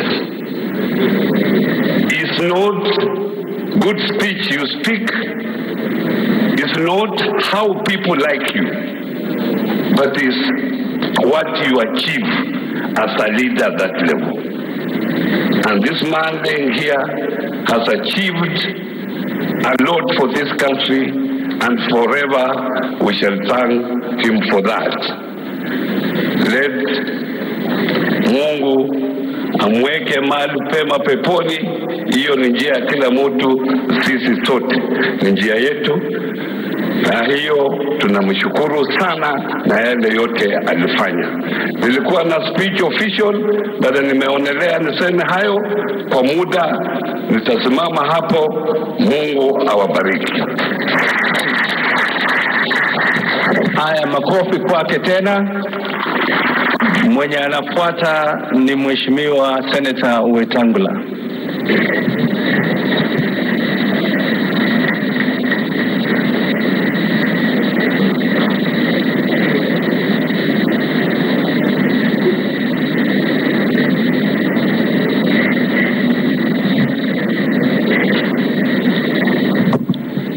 Asante sana Mheshimiwa Salat. Your Excellency, our President, the First Lady, Deputy President, and the family of our father, Mzee MOI. After the elections of 1992, nilikuwa kwa ofisi yangu jioni, nikijitayarisha kwenda kotini the next day. Secretary akakuja kwa ofisi mbio, kaniambia iko mtu kwa simu anasema yeye ni MOI. Akasema put him through. Akasema hiyo siwezi. She had dropped the phone at the switchboard. Nikaenda, nikachukua simu, and the first thing they said was, Moses, congratulations. Sikujua ni nini imefanyika. You have been one of those I have nominated to go to Parliament. And that began my journey in politics. From there on, Mzee will be remembered for many things. One of the things you can remember Mzee for, he sought advice, he valued advice as a leader. Mzee led this country through very difficult times. Na sisi ambao alileta kwa uongozi, na ni wengi, we owe this great man a duty to hold this country together, to unite this country, and to give a sense of pride and belonging to each and every Kenyan. Early in the 60s, the devolution we're enjoying today was part of the manifesto of the KADU party that Mzee led with Mzee Muliro and Mzee Ngala. They believed in Majimbo for equitable development of the country. Today, as I finish, what do we remember Mzee for most? That at critical times, he chose against personal and partisan interests to hold the country together. In 1964, he crossed the floor after dissolving KADU to join KANU to hold the country together. In 1992, he agreed to the repeal of 2A to cool the tempo in the country. In 1997, he acceded to the IPPG process in Parliament to lower the temperature of politics and give the country peace. But the greatest of them all was 2002 after elections, when Mzee gracefully handed over the instruments of power to Mzee Kibaki and went into retirement And you may recall thereafter, even with extreme provocation from some of the new enthusiastic leaders, Mzee Moi never answered back. Mzee Moi never commented on politics. Mzee Moi became a respected statesman that people could only go to for advice. It can't be any better than that. So my brother Gideon and your siblings, uphold the name and the legacy of Mzee Moi.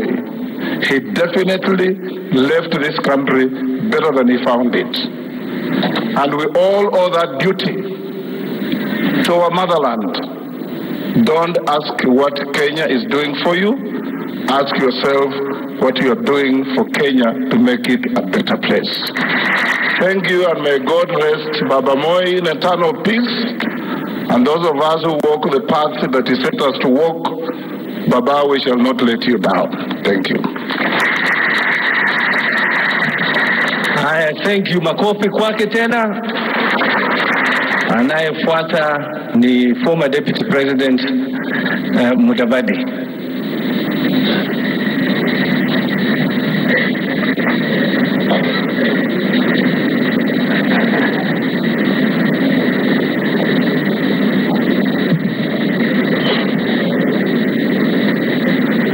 Your Excellency, the President of the Republic of Kenya, Honorable Uhuru Muigai Kenyatta, Madam Margaret, the First Lady, the Deputy President William Ruto, Mama Ngina Kenyatta, and the family of Mzee Daniel Toroitich Arap Moi, Kenyans here and elsewhere.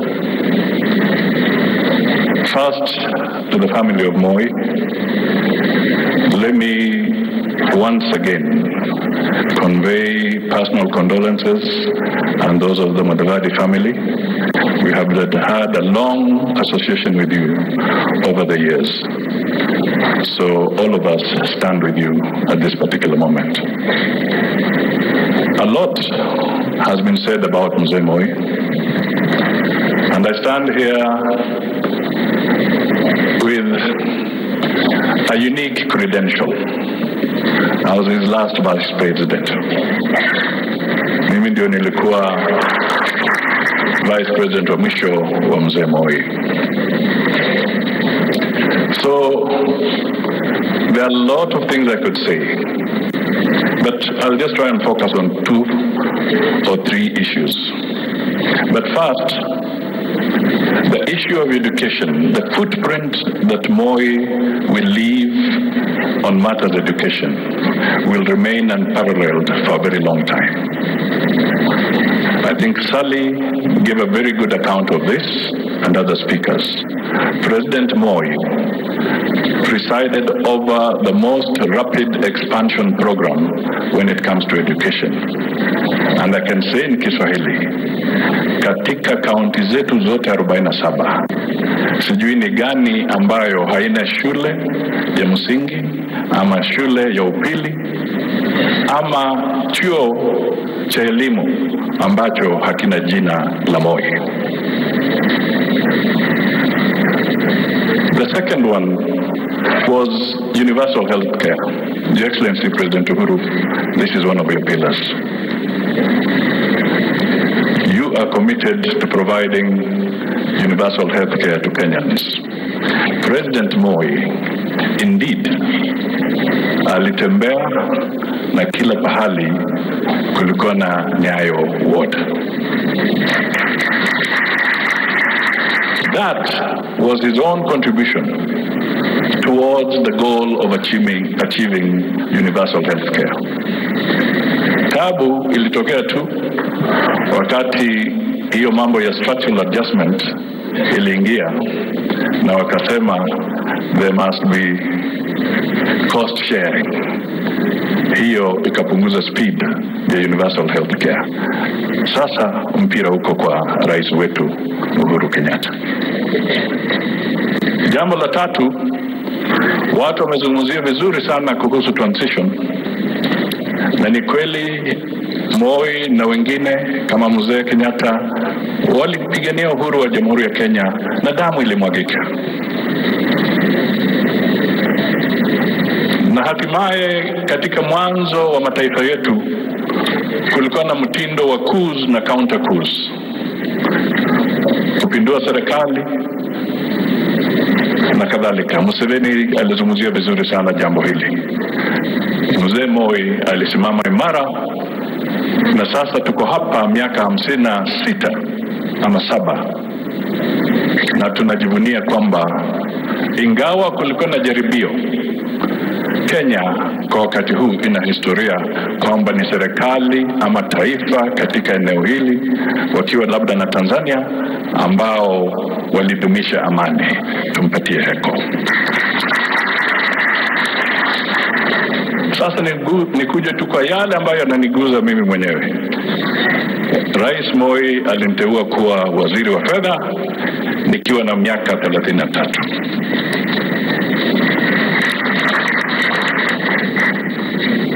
Nakwambia mambo yalikuwa moto. Sali ameyataja. Wadhamini wetu walikuwa wamekataa kwamba hatustahili usaidizi. Uchumi wetu ulikuwa kwa hali mahututi. Lakini mzee ambaye amelazwa hapa akanishika mkono, akanipatia usaidizi, akasema weendelea na mimi nitakushika mkono. Kupitia kwake kile kitu kilisumbua wa Kenya sana wakati ule kinaitwa export compensation, na kikazaa mnyama mwingine anaitwa golden bug. Tukashikana na mzee Moi tukavunja hiyo kitu. Na mimi nataka niwaambie ilikuwa fujo. Mabenki zilifungwa. Mambo mengi yalifanyika katika taifa hili. Akaleta uhusiano ya kuhakikisha kwamba tuko na soko huru, free market economy. Mzee huyu. The liberalization we see today, don't take it for granted. It is through his leadership that Kenya became a liberal economy.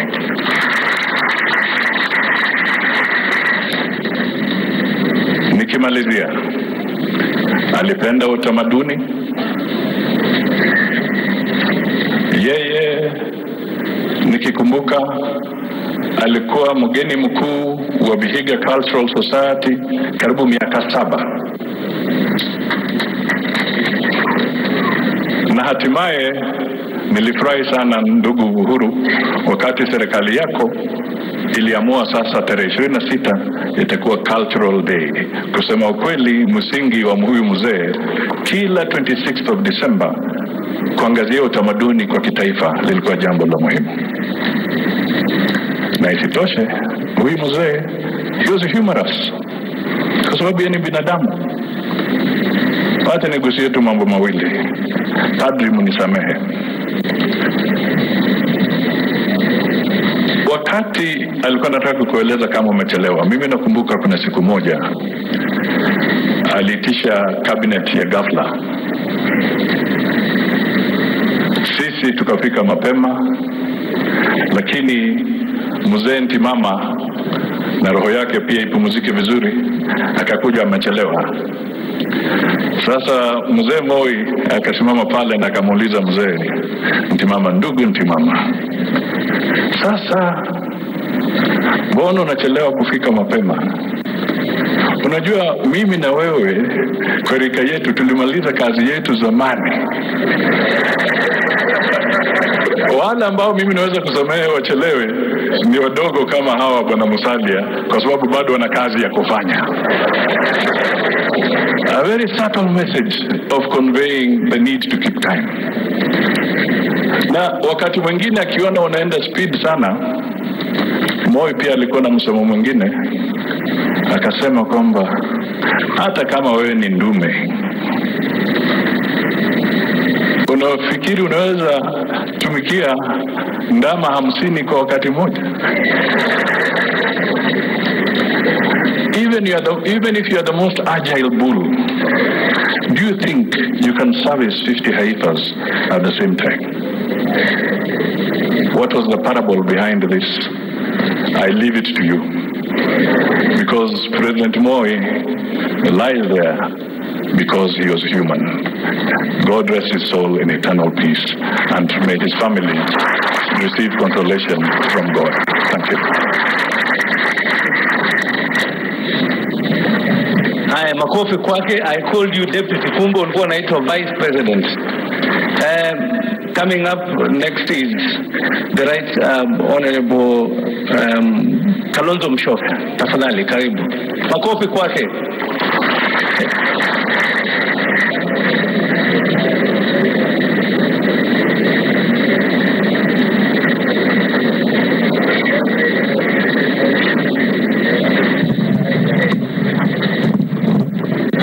Ndugu Mheshimiwa Rais wa Jamhuri ya Kenya, Mheshimiwa Uhuru Muigai Kenyatta, Mama Margaret, Mheshimiwa William Ruto, Mama Rachel, and when Sally spoke here, I know how to be very exact, so people may have wondered, because she recognized Mama Ngina Kenyatta as the former First Lady. Mama pia tukutambua. Waombolezaji wenzangu, yangu mimi inaweza kuwa marefu sana, lakini ninaomba tu ruhusa nitaje mawili matatu. Your Excellency, I think we need to move from mourning Mzee Moi, and I agree with you that you chose yesterday not to mourn, but to celebrate an iconic leader, a great father of this nation who has lifted us from all corners of the Republic to be leaders. And so, in celebrating his life, a fellow like me, as Mzee Quebec would like to say, a fellow like me, coming from Sekuru, where, by the way, we have a big invasion of the locusts, well, has no reason, absolutely no reason, but to thank God for the life of Mzee. Huyu Mzee, kweli baba yetu. I lost my father about a year and a half ago in 2018. And because he couldn't attend my father's funeral, he dispatched Brother Gideon and indeed referred to the family. And it was not enough that he sent Gideon with his message, but he organized that I come, and he received me like a royalty. I remember we ate goat. There was no Dr. Silverstein around that day, and it was great. And the things that he told us, I'm sure Brother Gideon, who is remembering, in fact, when he last tried to touch base, he told me, don't talk. Mzee alisema. And so the great family of Mzee, you know, we consider you part of our life. You allowed Brother Raymond, as now the leader in the family. You allowed Mzee to serve all of us.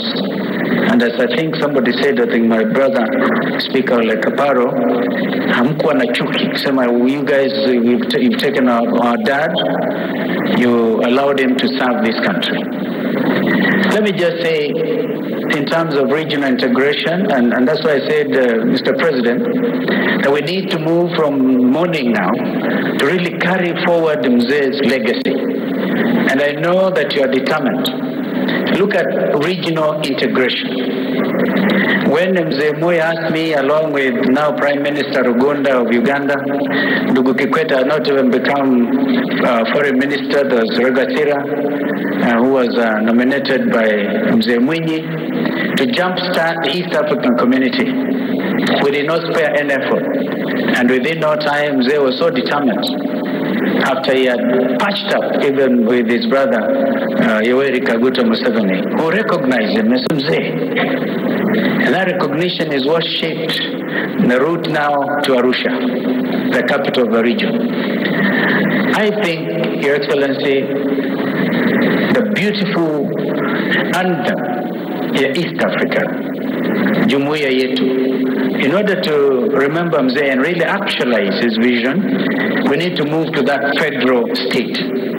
This is what I see as something that is doable, and because I've had time to discuss with His Excellency President Uhuru in some detail, even where we feel there are some people a little sluggish, you can move the community integration. With our brothers in South Sudan, and you have helped tremendously our brothers in the Democratic Republic of the Congo.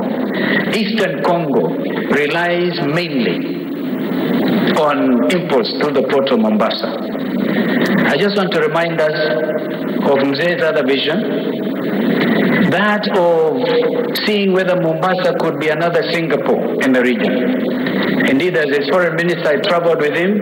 He went for benchmarking in Singapore. He believed then that Mombasa could be a free port. Your Excellency, even without referring to you, recently I've really reinvigorated this dream. Because there are people already saying our port of Mombasa is dying because of standard railway gauge, and yet it is possible to convert Mombasa to a free port, and all the business or whatever else together with standard railway gauge moving forward will be able to create a Dubai in this country. Your Excellency, this is the way I think we can also move. You know, IGAD, you heard from your brother President Gule yesterday that Mzee Moi really was a pillar of a revitalized IGAD. When we removed the double D, because it used to be for drought, desertification, and development. But we removed one thing about drought. I think we should now go back to the basics, because I remember I chaired the Ministerial Committee in Djibouti, which amended the IGAD Charter. And now it is development. Now, giving a lot of priority to peace and security arrangements within IGAD. And I think that's why you have asked me to assist our brothers in South Sudan. I'm sure you met your brother, President Salva Kiir. You know the urgency of the situation. All a progression of what General Lazarus Sambayo and ourselves tried to do for people of Sudan. There's work to be done. We can accomplish this. The signing of a comprehensive peace agreement in Nairobi under Mzee Kibaki, and now actualizing the nation state of South Sudan. This is work that is easily under your tutelage, Your Excellency. You can do that in great remembrance and memory of Mzee Dar24, teacher of Moi. All what General Lazarus Sambayo and my sister Sally said, I really associate myself with a lot of that. In fact, I was going to ask Sally, because she gave a detailed, very important documentation on how to run a government as head of civil service, particularly where there will be no leakages of government secrets, and Mzee Moi, that could not be tolerated. I wanted to ask my sister Sally to convert that document in memory of Mzee to a small booklet, which I think should go to the Kenya School of Government, so that people can know how to assist in ensuring that we move our country forward. Therefore, IGAD, Your Excellency, I think we should now go back to the basics, because this locust invasion has become terrible. It's even crossing over to Tanzania, and I know you're doing the best you can. Maybe we revitalize, go back to Desert Locust Control Organization, which is actually based in Addis Ababa and headed by a Kenyan by the name of Dr. Stephen Joka. Strengthen this locust thing, because your country has a bumper crop this time. And just imagine the devastation this is going to do. Again, under IGAD, which Mzee Moi worked so hard for. Allow me then to conclude my remarks, because time, clearly, I'm sure the military would want to take over from us. And just say that Mzee, at the personal level, really mentored us. I remember at a CHOGAM conference in the country next to Australia. We were there in 1995 when Ken Sarawewa died in Nigeria. Mandela insisted that Nigeria be kicked out, Sani Abacha, and then of course that we were there with Mzee as a leader of delegation, tremendous leader. He would always, as leader of delegation, write some special notes to me, some of which I value. I remember while in New Zealand, he told me, Stephen, when troubles come, they don't come singly. That was in response to a crisis we were handling. that time. And then people remember this continent, the late Muammar Gaddafi. Muammar Gaddafi styled himself as the brother leader. And a lot of countries, Mr. President, could not afford sending delegation to AU summits, including to Sirte or to Addis Ababa. So what President Gaddafi used to do was to hire, aircraft for countries, whole countries. Mzee Moi looked at them at a plenary session in Addis.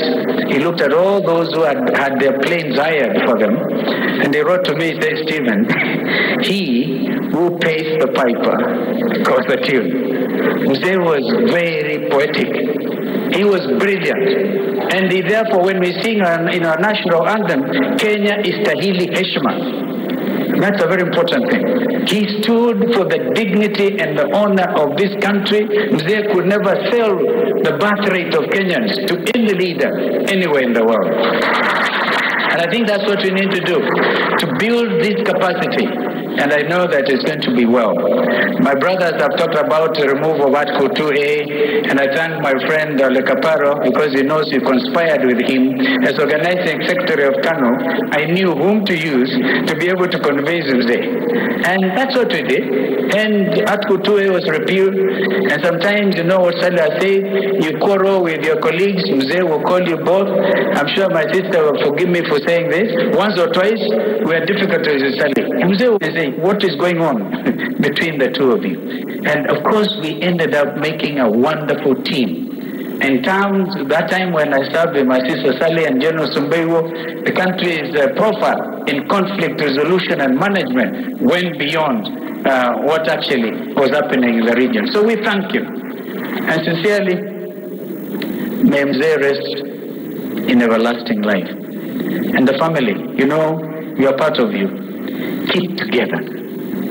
Keep together, my brothers and sisters. Don't allow anything, legacy Mzee, ionekane kama, because it is becoming traditional, Your Excellency, these days for people to say, oh, okay, hapa na pale, whatever the issues. I'm actually, like General Sumbewo, an arbitrator. And that is not necessary in this family. Knowing you, Brother Raymond, Brother Gideon, Brother Philip, all our wonderful sisters, and I know that Jennifer will get her leg also properly in place. We love you and we stand with you. God bless you.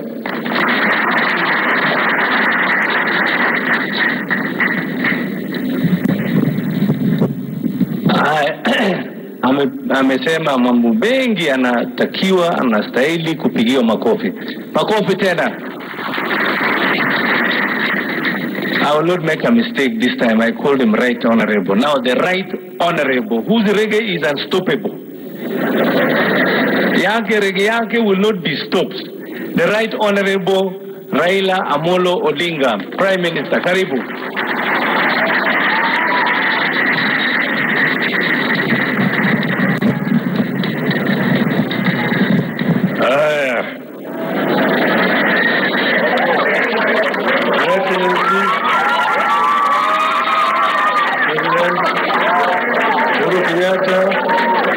Margaret, the family of Mzee yetu ambaye ametuaga, Daniel Toroitich Arap Moi, viongozi wote wananchi kwa jumla. Nilisema jana ya kwamba tunasindikiza kiongozi mashuhuri katika taifa letu. Waswahili husema ati mti kuu ukianguka wana wa ndege huyumba. Maana yake mti ukianguka ndege sasa kuna mahali ya kwenda. Mzee ameishi maisha marefu, amekula chumvi. Kwa hivyo tunasherehekea maisha yake. Vile yeye ameishi maisha ya kiutu na taifa letu lote la Kenya. Amefanya mambo mengi zaidi. Nisema mimi nilimwona yeye kwa mara ya kwanza nikiwa mtoto mdogo. Wakija kutembelea Jaramogi alikuwa amewaita nyumbani. Lakini kabla sijaenda huko, mara mbili nilikuja kumtembelea hapa 2018 April 12. Kuja hapa na Mheshimiwa George Haniri na Mheshimiwa Abdulsamad Sharif Nasir akiwa hapa. Kwa swali ya kwanza akaniuliza ati pole, na akaniambia pole ulipoteza kijana yako Fidel. Pia akaniambia nilikuja kwa harusi ya mtoto wake yule mwingine Junior. Alimahidi ng'ombe pahali na haja kuja kuchukua. Mwambia yeye haja achukue hiyo ng'ombe, bado yuko hapa. Sasa Junior atakuja kuchukua hiyo ng'ombe. Mjue na wewe. Tukakaa naye hapo, tukapiga gumzo kabisa. Baadaye tukapiga naye nyama.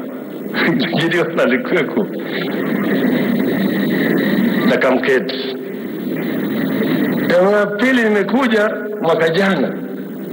Ilikuwa tarehe 5 mwezi wa 5 mwaka jana. Nilikuwa niambia Gideon nitakuja. Sasa nilikuwa nimechelewa kidogo, vile napiga simu, uko wapi? Niambia I'm on the way coming. Tulikuwa na ndugu yangu Dr. Bulu. Tumekuja tena tukakuja mzee hapo. Akana yeye akaseleza maneno mengi zaidi yale ambayo walifanya hata na Jaramogi. Kanabii wengine walikutana na Jaramogi na Orengo pekee yake anajua hiyo maneno. Sio mtu mwingine kama Jaramogi hajakupa.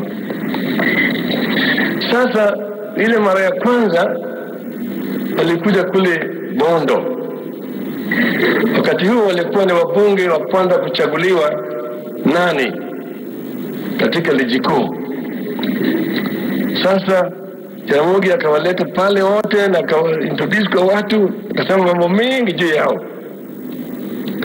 Sasa mimi nataombea nyinyi hii mambo ya tiga, ya jirafu. Jaramogi tena akaandika kwa kitabu yake. Nilisoma jana. Akasema namna hii. Rais alikuwa na mkutano kwa wananchi. He talked to the people of our first experiences in the legislature as their representatives. I said that the council was a huge forest, the deep-rooted trees. We had tried to shake the trees, but they were firmly rooted. We needed unity and the wholehearted backing of the people to pull them out. I painted a word picture of each of my colleagues in the council. Muliro, I said, was a sailing boat whose the direction it was difficult for the settlers to assess. Ngala was a young hippo who hid from his father, but went secretly to measure his footprint to that of his father. And on the day that he was satisfied that his footprint was equal to that of the parent, he challenged the father to a duel. Boya, I said, was a rabid black dog that barked furiously and beat all on his path. While Oguda was a black dog that barks seldom but beats dangerously. Mate was a philosopher, while Moi was a giraffe, the long neck that saw from afar. I was myself called Mzee, the elder one. That is how Jaramogi described Moi, that Moi was that tall giraffe, the tall neck that saw afar. Moi could predict what was going to happen in the future and warn them so that they became careful as they were confronting imperialists. But they fought very hard at that time against imperialists. There were only 8. They were outnumbered in the Legico. But within a short time, they managed to get an increase in numbers to 14. They became 14, where the others were now added. And that way they confronted the imperialists and fought for the release of political detainees at that time. Mr. Jomo Kenyatta and his people who were detained at that time. So these were really patriots.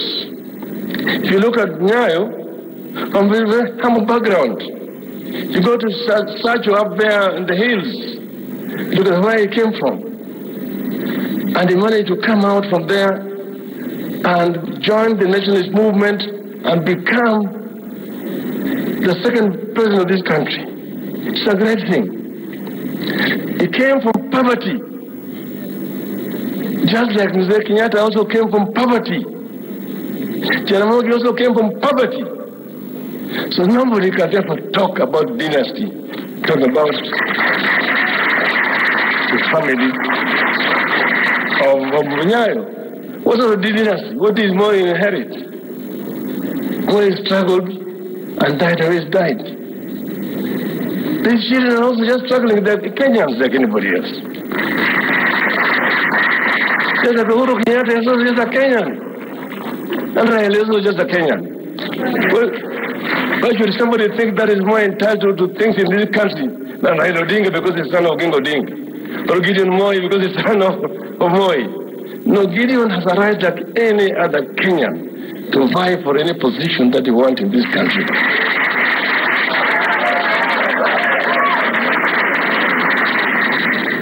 We celebrated Nyayo's life because it was a rich life.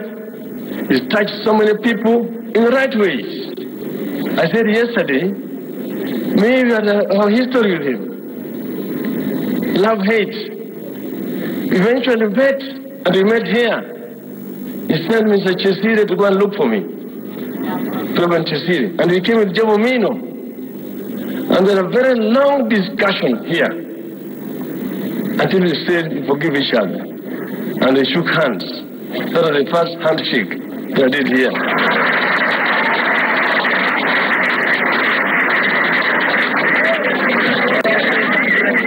Therefore, as we celebrate his life, we want to send him as a hero of our country.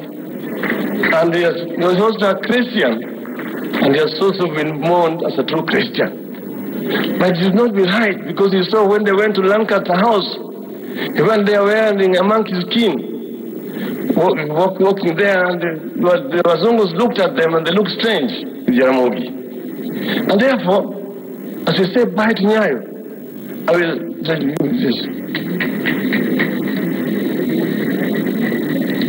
I must send him off as a true African and say,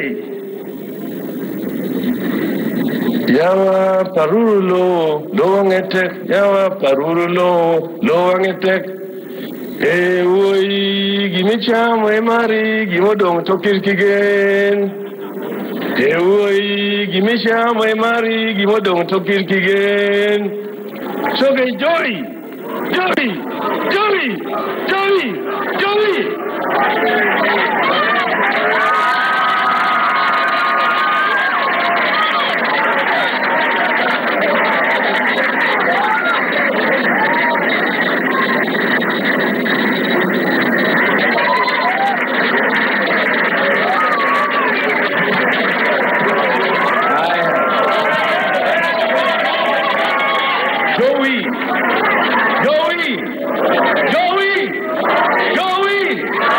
I know it means well.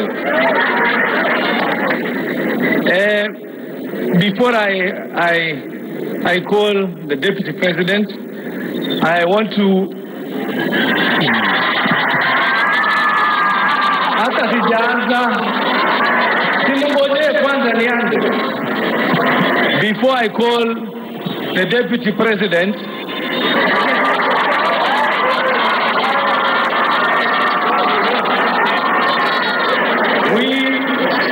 we as KANU would like to say a few things. Because, as I said earlier when we started, that the former president, the second president of the Republic of Kenya, was our member all through and through. He led this country 24 years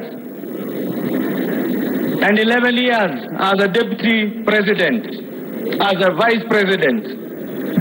We are going to make this announcement. And the announcement that I am going to make is that we will give the family the usual 7 days of mourning. The usual 7 days of mourning. Then as members of KANU and Kenyans who love President Moi, we are going to spend, after the family has spent the 7 required days of mourning, we are going to be here in Kabarak receiving guests for 40 days. 40 days.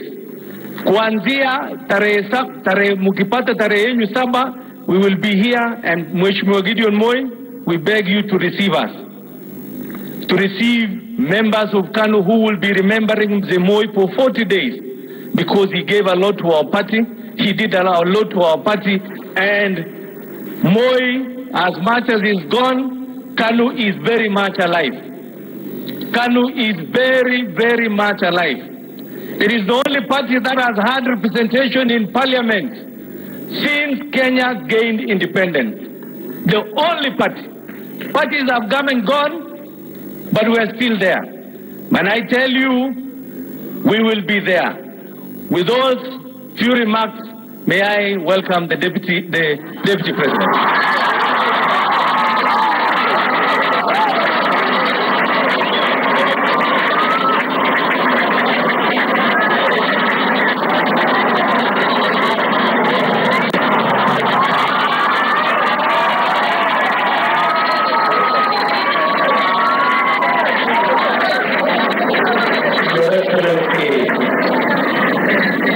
The President of the Republic of Kenya, Uhuru Muigai Kenyatta,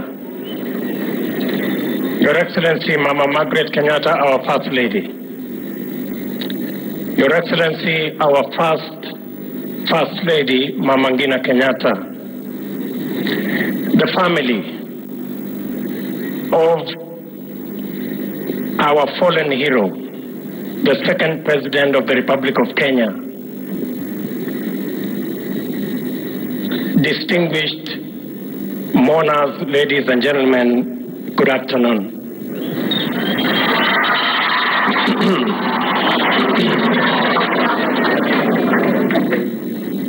Today we bid farewell to a legend of our country and our father. I say our father representing hundreds of thousands of the sons of this great leader who are not his biological children. And in a very special way, I want to thank the family, especially the sons and daughters of President Moi, for allowing us to share their father, because he was our father too. Thank you very much, Raymond. Thank you very much, Gideon. Thank you very much, Philip. Thank you very much, John Mark. Thank you very much, Jennifer and Doris and June. We want, in a very special way, to say you are generous. Because we had our parents whom we didn't share with you, but we had the privilege, despite having our fathers, you shared your father with us, and we became his children because you allowed it. President Moi maybe would have done more for his family, for his children and his grandchildren. But because he had to share time with the rest of us, who became his children by virtue of him being the great-hearted man that he was. Again, let me repeat and say, we are truly grateful and we are indebted to your family for allowing Moi to be our father as well.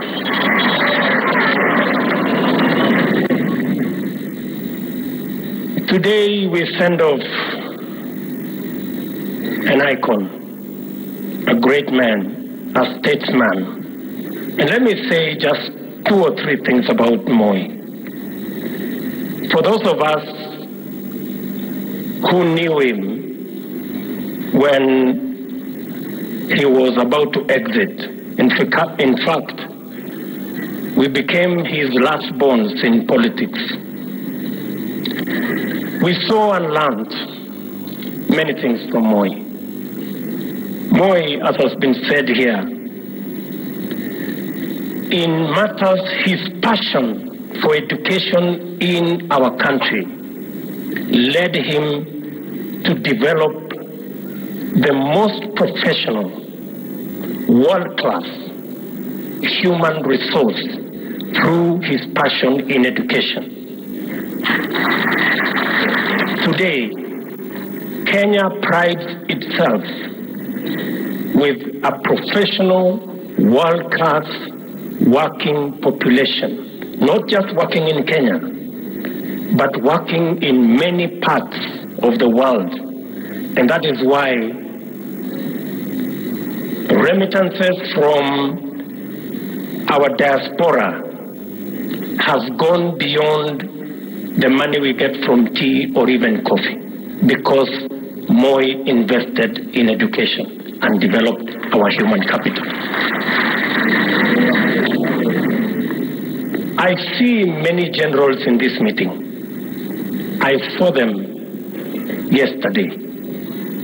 They are witnesses to Moi, the man who built institutions in our country. Moi, we can say without a doubt, built the most disciplined, professional army, not just in Kenya, but in East Africa and in Africa. And we pride ourselves as a nation. And I say so knowing that the Commander-in-Chief is seated in our midst. We pride ourselves that our armed forces became not just the pride of our nation, but they supported, as Sumbiwa said, peace building and peacekeeping in many parts of the world. That was Moi, the man who built institutions. And lastly, let me say, Moi built a formidable, solid political machine in Kano that helped him consolidate the country, bring all communities on board, and made this country avoid the pitfalls of what other countries did when they drove their politics on ethnicity and other divisive methods. Moi taught us unity.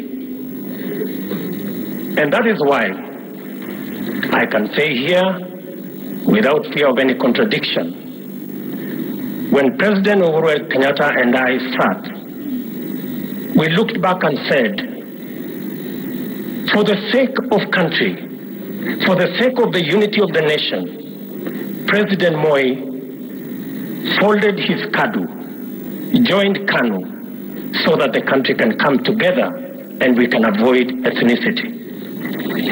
It is the same spirit that motivated President Uhuru and myself to fold all the political parties we had so that we can form Jubilee and consolidate the unity of our nation. I say we are graduates of Moi's School of Leadership, and we are very proud graduates. Finally, as I speak as a leader from Rift Valley, where Moi led for many years, Moi was a nationalist from day one. He was a patriot from day one. And that is why in this Rift Valley, from Loitokitok all the way to Lodwar, every community lives in this Rift Valley, because Moi made the decision that ethnicity would not have a place in Rift Valley. Let me say here, as Mzee rests, those of us, leaders from this great Rift Valley, we give you our commitment that this Rift Valley shall continue to be not just the bonde la ufa, lakini Rift Valley hii itazidi kuwa bonde la amani, na kutoka bonde la ufa hii tutazidi na kujenga ili iwe chemichemi ya siasa ya kuunganisha taifa letu la Kenya na jamii zote za taifa letu la Kenya. Moi alitufundisha kwamba chuki ni mzigo, usijizumbue kubeba. Akatuambia ukabila ni ujinga, msikuwe na nafasi ya ujinga. And that is why we are leaders from this great Rift Valley where Moi began. We are going to be steadfast and firm in ensuring that our great country shall continue to be knit together. And Mr. President, I want to tell you, we will support your efforts in ensuring that this nation comes together and all of us share in the prosperity of our nation. Nirudie tena kwa familia, niseme kwa niaba yetu sisi wote ambao tulikuwa watoto wa Moi, asanteni sana kwa kubali baba wenu pia awe baba wetu. Asanteni sana. Sasa ni nafasi yangu ya kipekee kumuuliza kiongozi wetu wa taifa, Rais wa Jamhuri yetu ya Kenya, Mheshimiwa Uhuru Muigai Kenyatta, aje atoe rambirambi zake. Mheshimiwa Rais.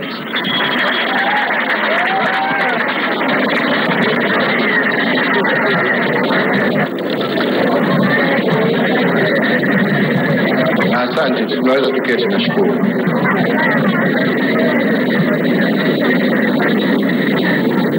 Familia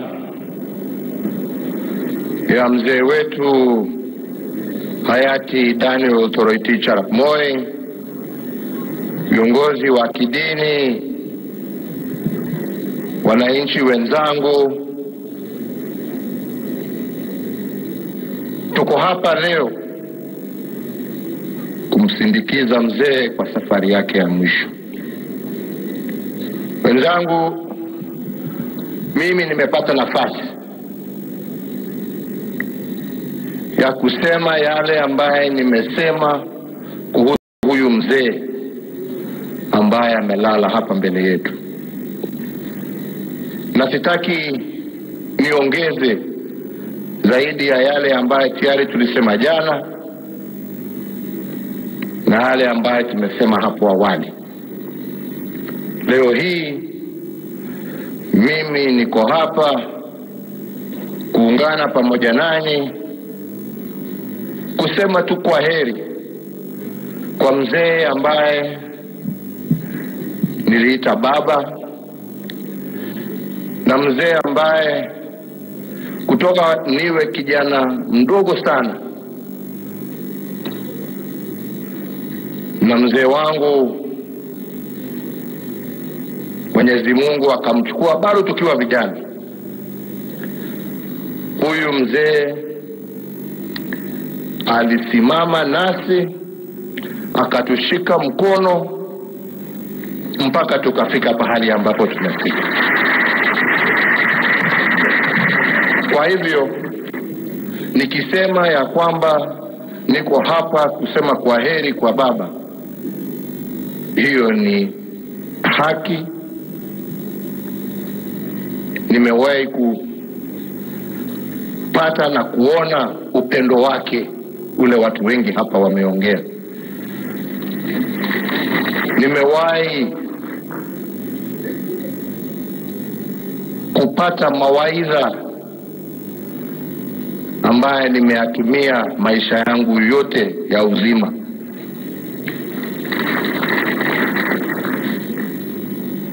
Nimeweza kusoma siasa kutoka kwa profesa, mwalimu namba 1 wa siasa za taifa hili la Kenya.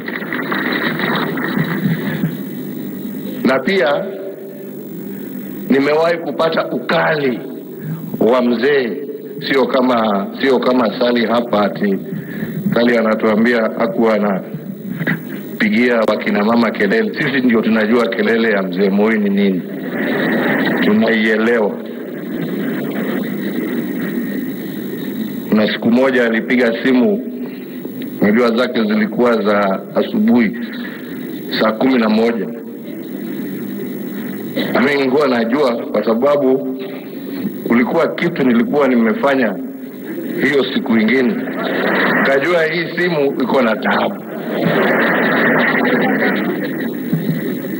Nikamwambia mama, wewe chukua hiyo.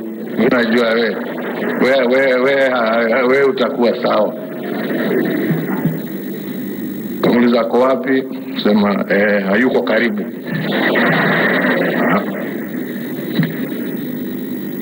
Baada ya dakika nyingine 5 simu ikalia tena. Mama akaniambia hiyo mimi sichukui.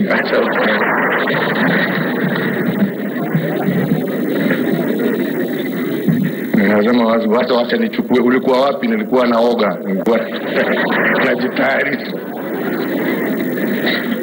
Wacha moto wake. Simu ikapigwa chini, nikawachwa nimeshikilia namna hii. Kapigwa tena mara ya 3. Baada ya dakika 10 tu, hiyo dakika 10. Mzee ni sore, nimesema ni sore, nataka ufike hapa. Alikuwa hapa Nakuru. Ufike hapa na uwe hapa mbele ya saa 1 kuisha. Sasa nasema jamani, mimi nikajua mjinga peke yake ndio anajipeleka kwa moto. Nikaweka simu chini. Vile Sali akalisema hapa, karibu wiki moja mimi nikapotea huko chini. Nikasema mimi sikaribii mpaka hii joto hii iishe. Lakini vile alikuwa mkali, hivyo tu akikusamehe alikuwa amekusamehe na akasahau, na hiyo mambo ya jana inapita. That is what he was like. So I can truly say that I'm here to say kwaheri to a man I considered my father, my mentor, my teacher, and to say that truly we shall miss him. To the family, led by Raymond, Philip, Gideon, your sisters, your entire family, please accept my deepest condolence on my own behalf, and indeed on behalf of my entire family, whom we have shared many great things together over the years. We shall miss him, but the greatest gift that we can give him is to continue to emulate his life in the things that we do every day. May the Almighty God give this giant of Africa eternal rest and peace until we meet again. Asanteni sana.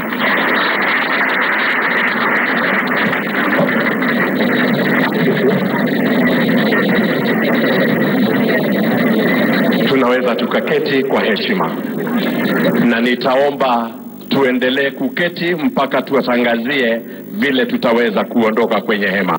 Allow me, Your Excellency, to now invite Honorable Senator Gideon Moi to move a vote of thanks. Senator, karibu.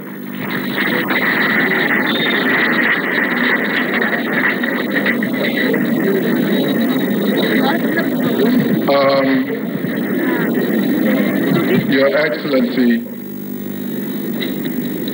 President Uhuru, please. His Excellency the President. Sorry, nimesahau. Na sio kuzeeka, lakini nimesahau. Vile mjuavyo, mzee Moi alikuwa na project yake ya mwisho. Unajua ile investment ameweka hapa, shule ya upili, university, ambayo imesaidia watoto wengi sana. Mzee alikuwa ameanza kazi ya kuweka mjengo hapa wa hospitali, referral hospital ambaye alikuwa anataka iwe referral hospital ya mahospitali yetu ya kimisheni. Na hiyo project ilikuta bado haikuwa ameikamilisha mbele ya Mwenyezi Mungu kumchukua. Na tumeongea na tumesema kama serikali tutasaidia.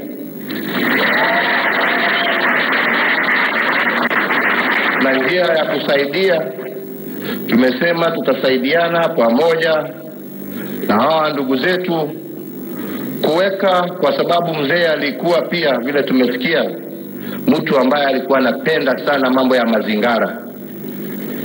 So tumesema tutasaidiana tuweke installation hapa ya solar energy ya kugenerate stima.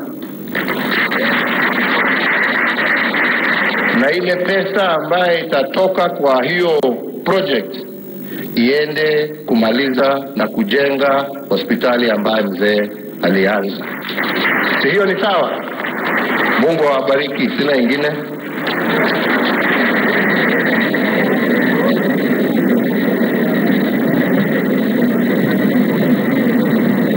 Thank you, Your Excellency.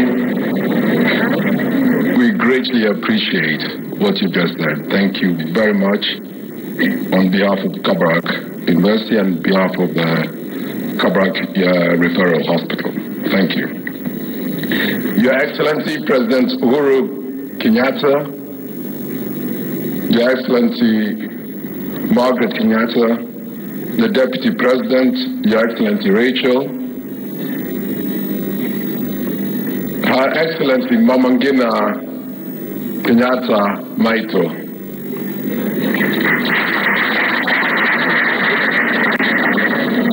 Right Honorable Raila Odinga, Mrs. Odinga Aida, Your Excellency Kalonzo Musyoka, Your Excellency Musalia Mudavadi. I can see the Chief Justice, my Speaker of the Senate, Speaker of the National Assembly, my colleagues in the House, both houses, the National Assembly and the Senate, the entire and all distinguished guests who have come here today, na wananchi tukufu. The task which is left to me now is just to give a vote of thanks, if that's what they call it, or acknowledgement to each one of you. And basically what I am saying today is thank you, thank you, thank you. Asante, asante, asante, asanteni. On behalf of the Moi family, we are deeply, deeply touched with the outpouring of love, the outpouring of respect that you've shown to Mzee wetu, Mzee Moi. So I'll read just a short thank you message, and I'll just add one or two messages of my own in between. Please bear with me. I'm sure everybody's getting a bit restless right now. Please. The entire Moi family is greatly indebted to you, Your Excellency, for the act of profound generosity and honor your government extended to us since our dear father passed on. When we as a family recall that Your Excellency stepped in before we had accepted the sad reality, we are overcome with joy. This gesture is truly unforgettable. And I'd just like to add about your family here. When Kuga, in Kalenjin we call him Kuga. When Kuga passed away, it was at 5:20 in the morning. I'd gone to Juba and I came back and I was with him. I was always with him at this last times. And he passed away with me. We were together at 5:20 in the morning. At 6, and I was trying to organize now my brothers, my sisters, and the people, and my wife was with me when Kuga passed. And you can imagine what was going on through you would not imagine this. Christina, your sister, Christina Pratt, had an operation. And in pain and the way she was feeling and still groggy, she came from her room down to where we were to condole with me. And it was her, myself, and my wife, the three of us. And she's not here because she's recuperating, but we are going to visit her to say thank you. It's when you're at your most weakest, that's when you see those who are with you. So your family, we are truly indebted. Thank you. Mama Maito, thank you. Asante sana. And Mom called me immediately. So the family, you stood with us as a family. Losing a parent can be emotionally traumatic, devastating and numbing. Traveling through the stages of grief can also be energy sapping, occasioning lack of clear thought. Your Excellency, by according Mzee a state burial, you allowed us time and the conducive state of mind to internalize and contend with this monumental loss. Although Mzee was a statesman of both national and international stature, he was a husband, father, a grandfather, a brother, an uncle, a kinsman, and generally a friend of many worldwide and a neighbor. And just now there was Peter Barclay. Peter Barclay is a neighbor of ours. You're a neighbor of ours on the other side. And Peter Barclay, since my father bought this farm in 1970 from Nichols, has been a neighbor through his father first, then he inherited the farm. Peter Barclay has been a true and loyal friend of Mzee. Today is recuperating, but he came out of, he said he had to come, and you saw him coming here. Unfortunately, he was not feeling well, and he had to go. Story of how tight they were together with Mzee. In 1982, during the coup, Peter Barclay flew his one-seater, two-seater plane from the neighborhood to Kabrak here and told Mzee 20. I'm at your service. Wherever you want us to go, let's go. Now, that is a good neighbor. So we are so truly indebted to him and his friendship of Peter Barclay has extended to us, John T., and to our wives, and to our young nieces and nephews.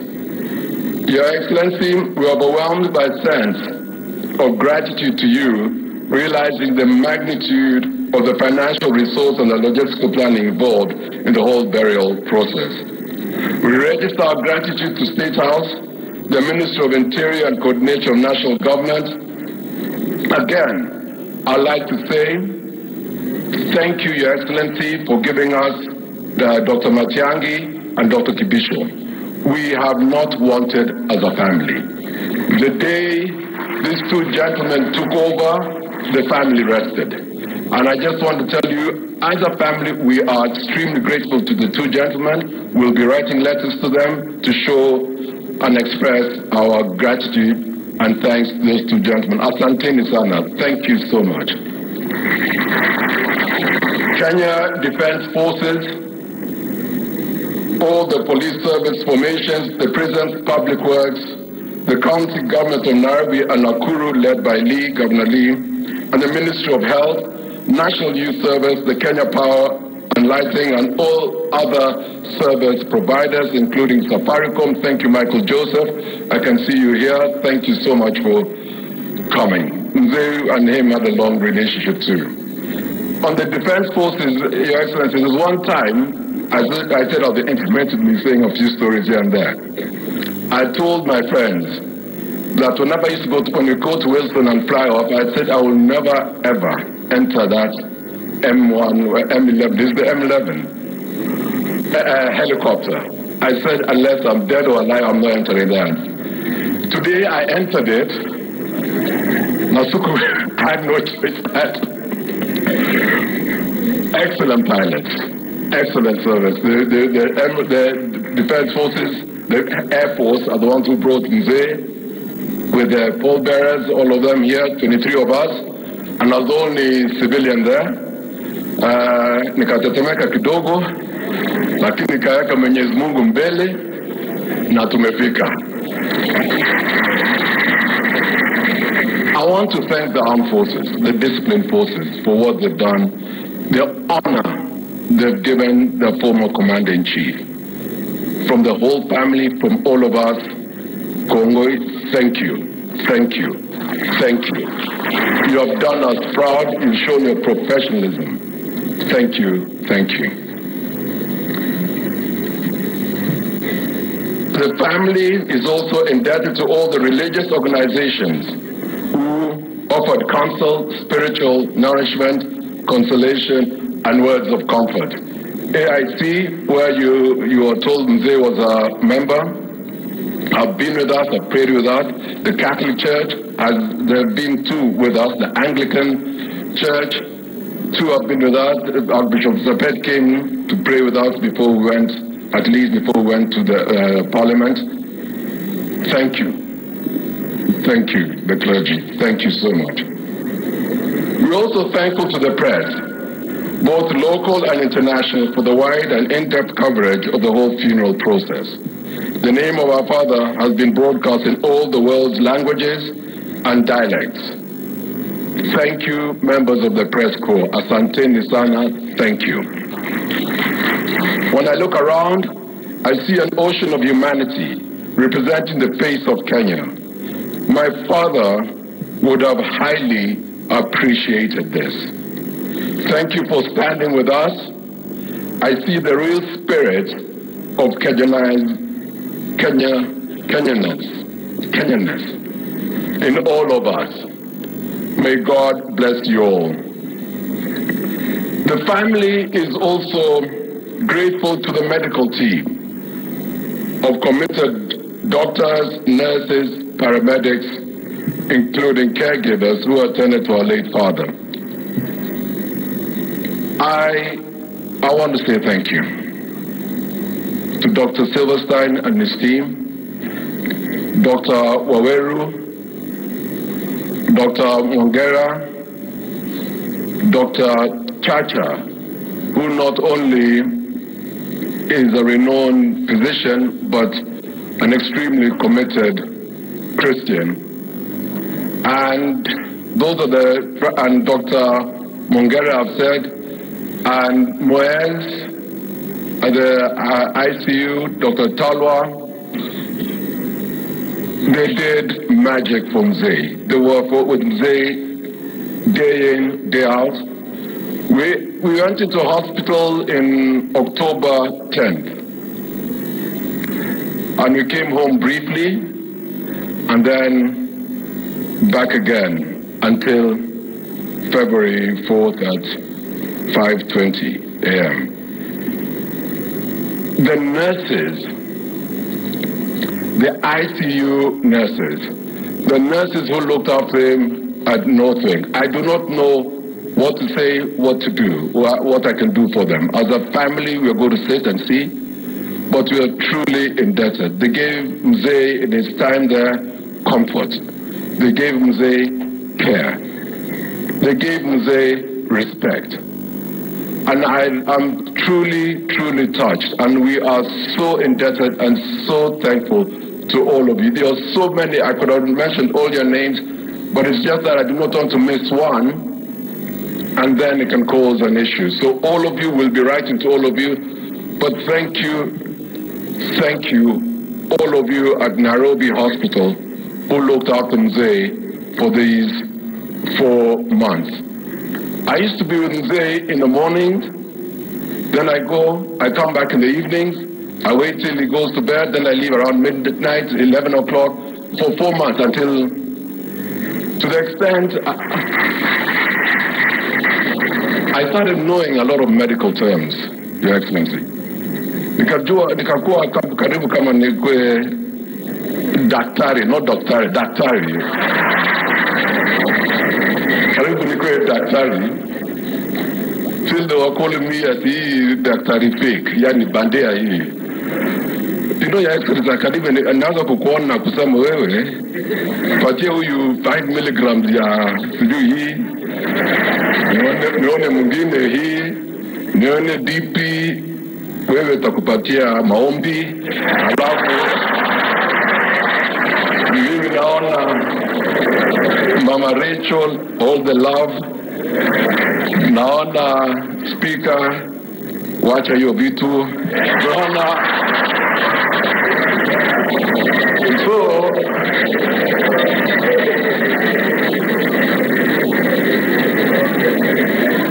by staying in there, you get to learn a lot. You get to see a lot.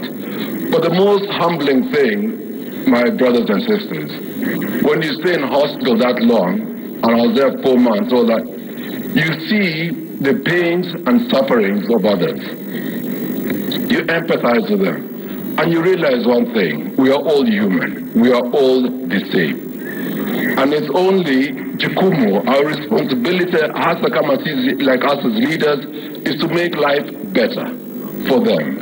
Provide them for what they need, especially those who could not afford what we could afford. And it humbles us. And I was completely and totally humbled by my experience in those 4 months there. And I made friends again in there. So thank you all of you at Nairobi Hospital. I'd also like to say, and here, we were truly touched by your selfless and committed service to Mzee.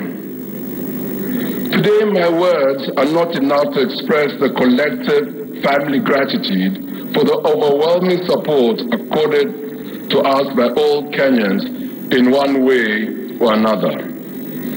We are grateful to well-wishers from Kenya and around the world for their comforting messages.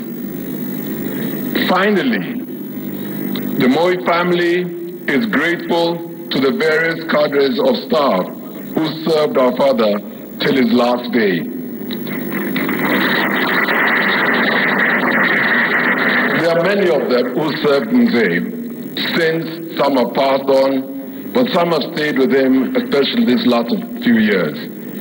We've got Mwalimu at the house, we've got in his nurses, we've got again the military helped us, we've got Kiviche, we've got Kipchumba, we've got Askiri Talam, we've got Komen, we've got so many of them who've just been with Mzee. We've got 1010, we've got RG.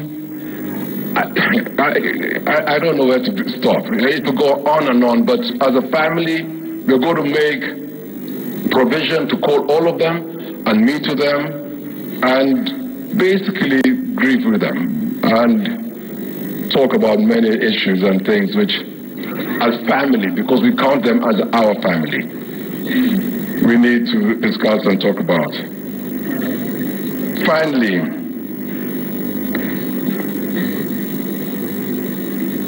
on my behalf, I don't think my daughter was, my last-born daughter, or my last-born, Lulu, was helping me write the thank you. So please forgive me if I'm jumping here and there, because I can't read her handwriting. And how you got into university, darling, I don't know. But Dr. Luciola, thank you very much.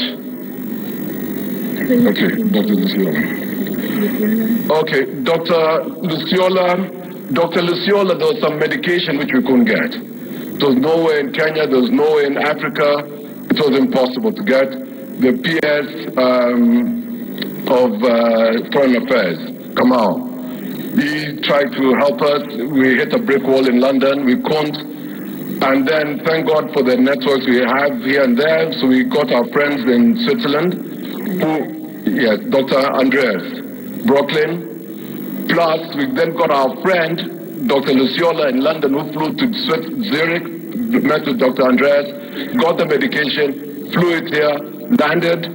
The officers again opened the gates, jumped onto a border, rushed to Nairobi Hospital, and they survived that bout of the bug he had because of what he did. Thank you, Dr. Luciola, for what you did. Okay, Dr. Hussein in the UK, the doctors who came here, and Dr. Schneider from Germany.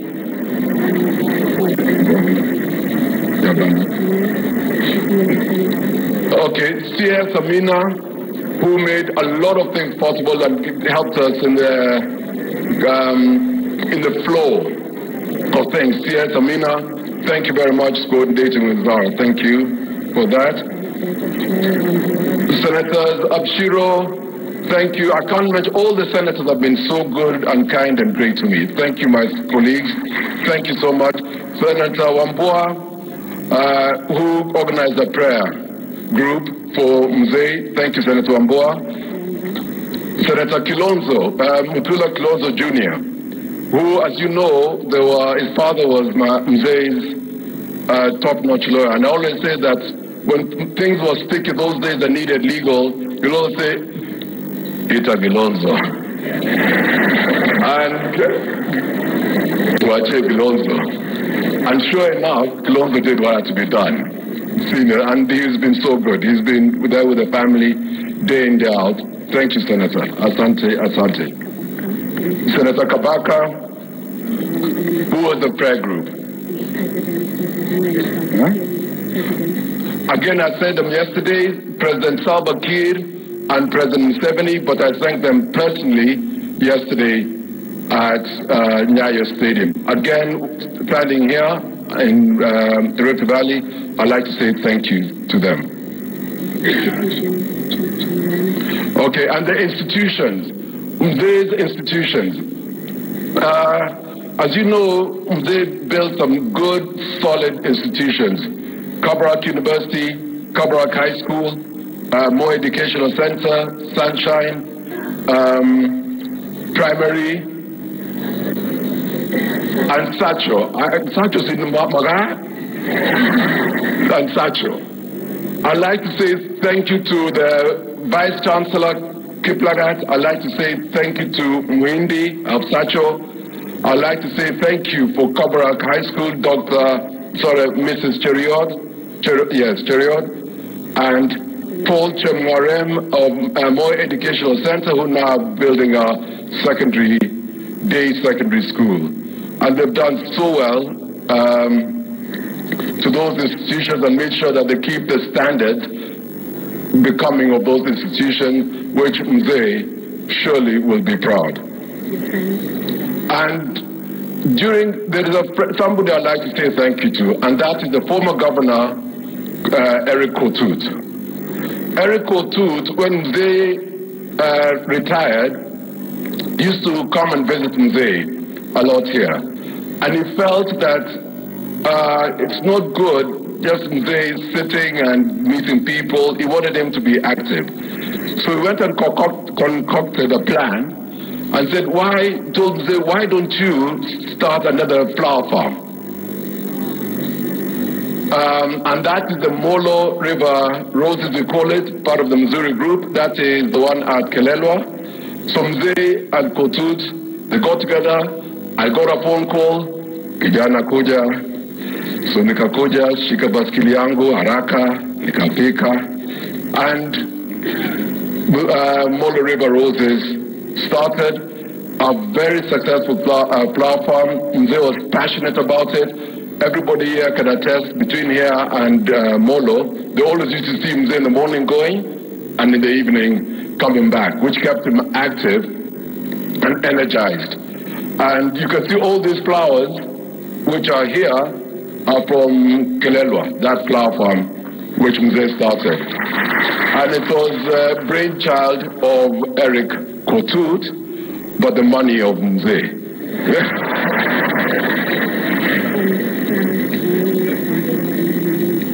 And the people who run those institutions, Missouri Flowers, those are Keme. We'd like to say thank you to you. Wambua, Mulinge, yes, Wambua and Mulinge. They're known in the flower industry as the Kamba Mafia. And most importantly for us, the missionaries. We'd like to say thank you to the Barnett family. Without grandfather Barnett, without him, Mzee would not have known Christ. And they have gone maybe another route, God knows where we would have been. But because of the Barnetts, and the Barnetts, who the father who used to play football with Mzee, is still alive. The grandfather is still alive in America and is 103 years old. Hence, he wrote me a letter saying there's no way Mzee is 95. He said this man, he knew how to kuchanga watu kwa mpira. So anyway, but he wrote such a lovely letter to us as a family, and the Barnetts and the Mois have been together since the 1930s to today, and they now stay in Eldama Ravine. And I'd like to say thank you, Your Excellency, because they became citizens of this republic just 2 weeks ago. And they've been here since 1900s. But thank you very much. They're now citizens of this republic. And lastly, as I conclude, before I say that, this is my daughter, and you know, the way I looked after her, or I think I looked after her, and the way we all looked after her, Mzee, my people always tell me, you know, it is how you look after your parents is how your children will look after you. So this one, Maya, you look at, she looks very innocent. She tells me when she wants something of hers and she's very particular, she wants this and that.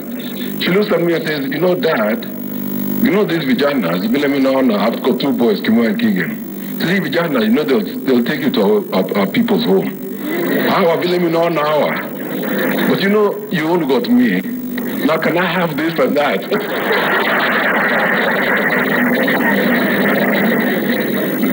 So lastly,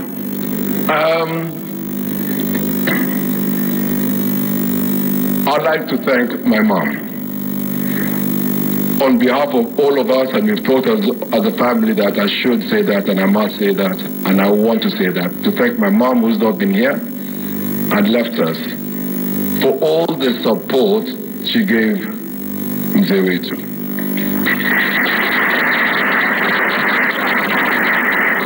Mzee would not have been where he is and as he attained if it was not for Mom.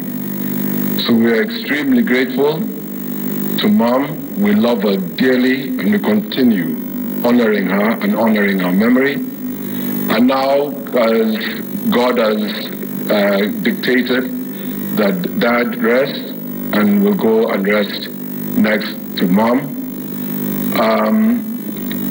We'd like to say thank you to all of you, as I say, Kwaheri. Asanteni, you in Kalenjin will say the 10 Ingwen Akipsengwit, Kongoi, Kongoi Vicho, Kongoi, and Tugujo, Kyoyo Chumze, Kongoi and Torite, Kyogo Chumze, Kongoi Kabisa, Mamcha Maglano Mandano, Kongoi, Obuno Ongetan Borode of Kalenjin, Kyori Kuga Tango, Agui Kiriba Kuga, Kitamcha Wego, Kongoi, Kongoi, Kongoi Nyo, Kongoi Kabisa.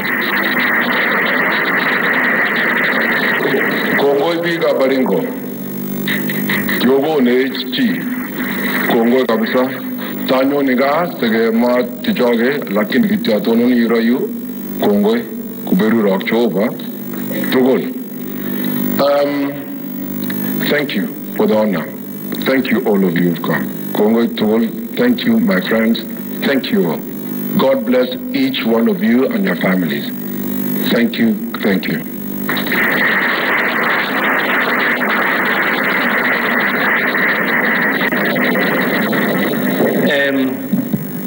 Kabla itajarudishia clergy, there is a family clansmate who would want to correct Michael. Karibu.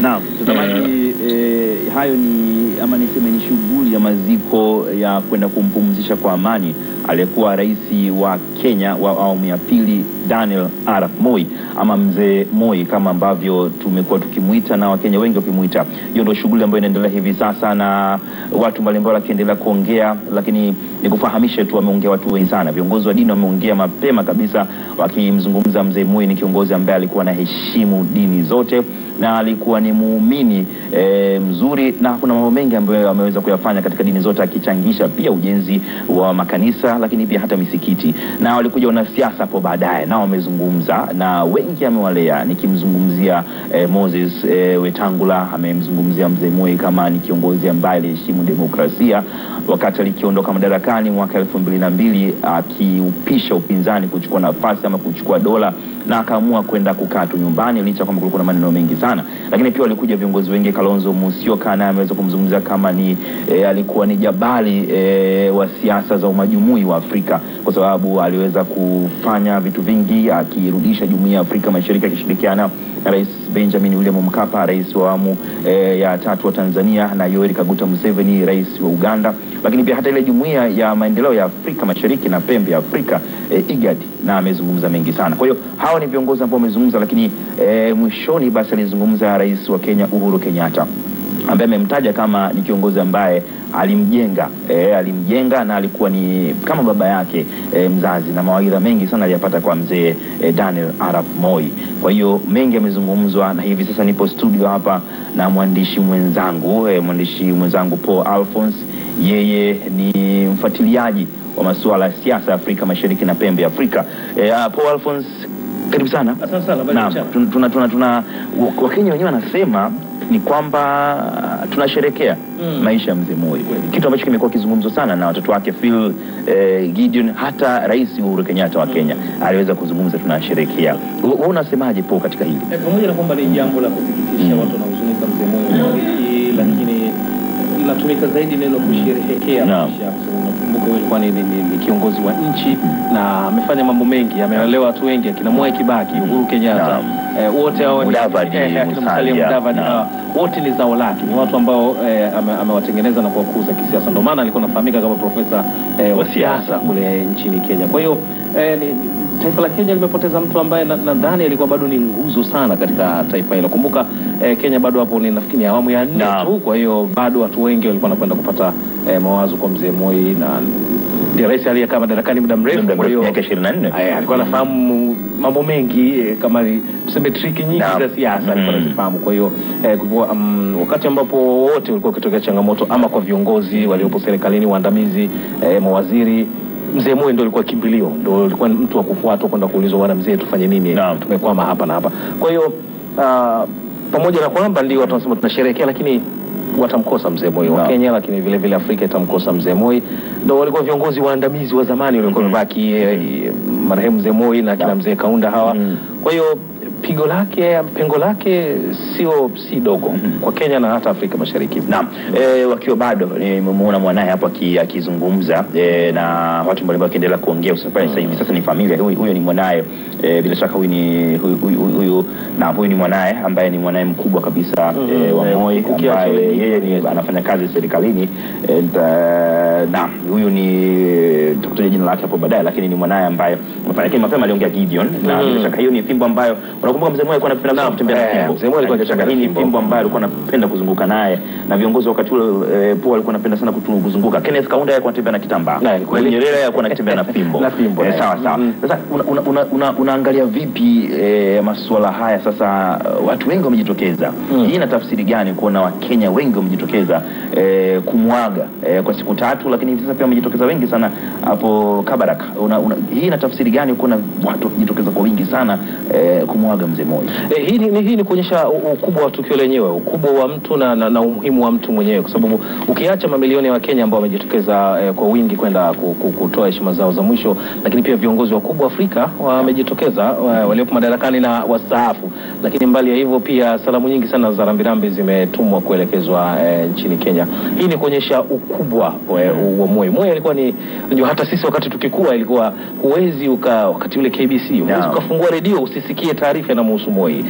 Moi alikuwa ni kama kila kitu kwa Wakenya kwa wakati ule, lakini japokuwa baadaye siasa zilibadilika, mzee akaenda wakaachana na siasa na kupumzika, lakini Moi alikuwa ni kama kizungumza Kenya unazungumza Moi, kizungumza Moi unazungumza Kenya. Kwa hiyo ndio maana Wakenya wengi sana wamejitokeza, japokuwa kuna wengine walikuwa wanaya kwao wakiwa wanatoa vilio vyao. Unajua kwenye jamii hakosekani mambo kama hayo, lakini yote kwa yote unajua mtu anapaswa kusema kwa mema mengi aliyofanya kuliko mabaya mawili au matatu ambayo amefanya, kwa sababu kama binadamu mtu unaweza kukosea. Nakumbuka ukiwa kiongozi wa nchi unawashauri, huwezi kuwepo kila mahala. Kwa hiyo mtu anaweza kupatia kitu ambacho labda taarifa sio sahihi, ukaichukulia ama ukaifanyia kazi, ukajitokeza wengine ambao labda imeumiza wakalalamika. Kwa hiyo kikubwa tutamkumbuka kwa mema mengi aliyofanya. Miaka 24 kukaa madarakani sio mdogo, kwa sababu miaka 5 tu tunaona wengine wao watu wanatikisika, mwaka mmoja miwili, lakini mzee alikaa miaka 24, kwa hiyo miaka mingi sana.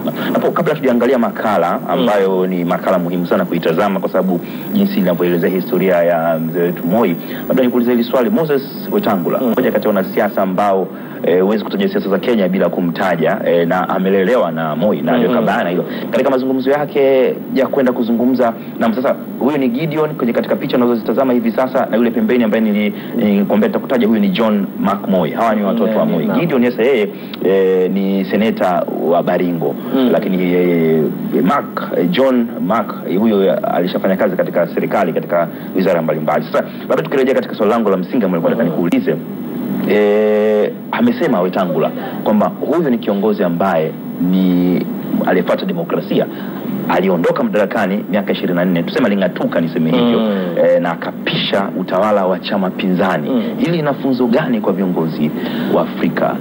Unajua kipindi Moi na kabla ya Moi chama tawala kilikuwa ni KANU, na hata baadaye kuondoka madarakani aliendelea kubaki na chama chake cha KANU. Hata Gideon Moi aliendelea kubaki KANU, Uhuru Kenyatta aliendelea kubaki KANU, mpaka baadaye ulivyoundwa huo muungano ambapo ulikuja kumuingiza madarakani Mwai Kibaki. Yeye hakuwa na mtazamo ule kusema ni lazima chama changu kirejee madarakani. Yeye aliacha Wakenya waamue, na matokeo yalivyotoka akasema na iwe hivyo, kwa sababu hii ni nchi yetu sote, kwa hiyo ni nchi ya Wakenya. Mimi nilikuwa rais wenu, nimetoka KANU, kwa hiyo kama mmeona KANU imewachosha na mmeamua kuchagua wengine, yeye aliamua demokrasia afanye kazi yake. Lakini naamini pia alikubaliana na rai hiyo ama uamuzi huo wa Kenya, kwa sababu Mwai Kibaki pia ni zao lake katika siasa. Kwa hiyo haikuwa tatizo sana kwake, na sasa hivi awamu ya 4 pia Uhuru Kenyatta ni zao la KANU. Kwa hiyo bado wanapita katika njia zile za mzee Moi. Na kuomba tutazame hii makala, alafu baadaye najua una masuala mengine, lakini ngoja tuitazame hii makala ambayo imeandaliwa na mwandishi wa habari mwandamizi Frank Bahati, ikizungumzia historia ya Daniel Arap Moi alipopita mpaka Moi tunayemfahamu, waziri wa mambo ya ndani, makamu wa rais wa Kenya, lakini pia rais wa Kenya kwa takriban miaka 24. Na makala hii ni kuambie tu kwamba kuna hotuba zake nyingi muhimu ambazo alizitoa. Hebu tutazame makala hii ambayo imeandaliwa na Frank Bahati.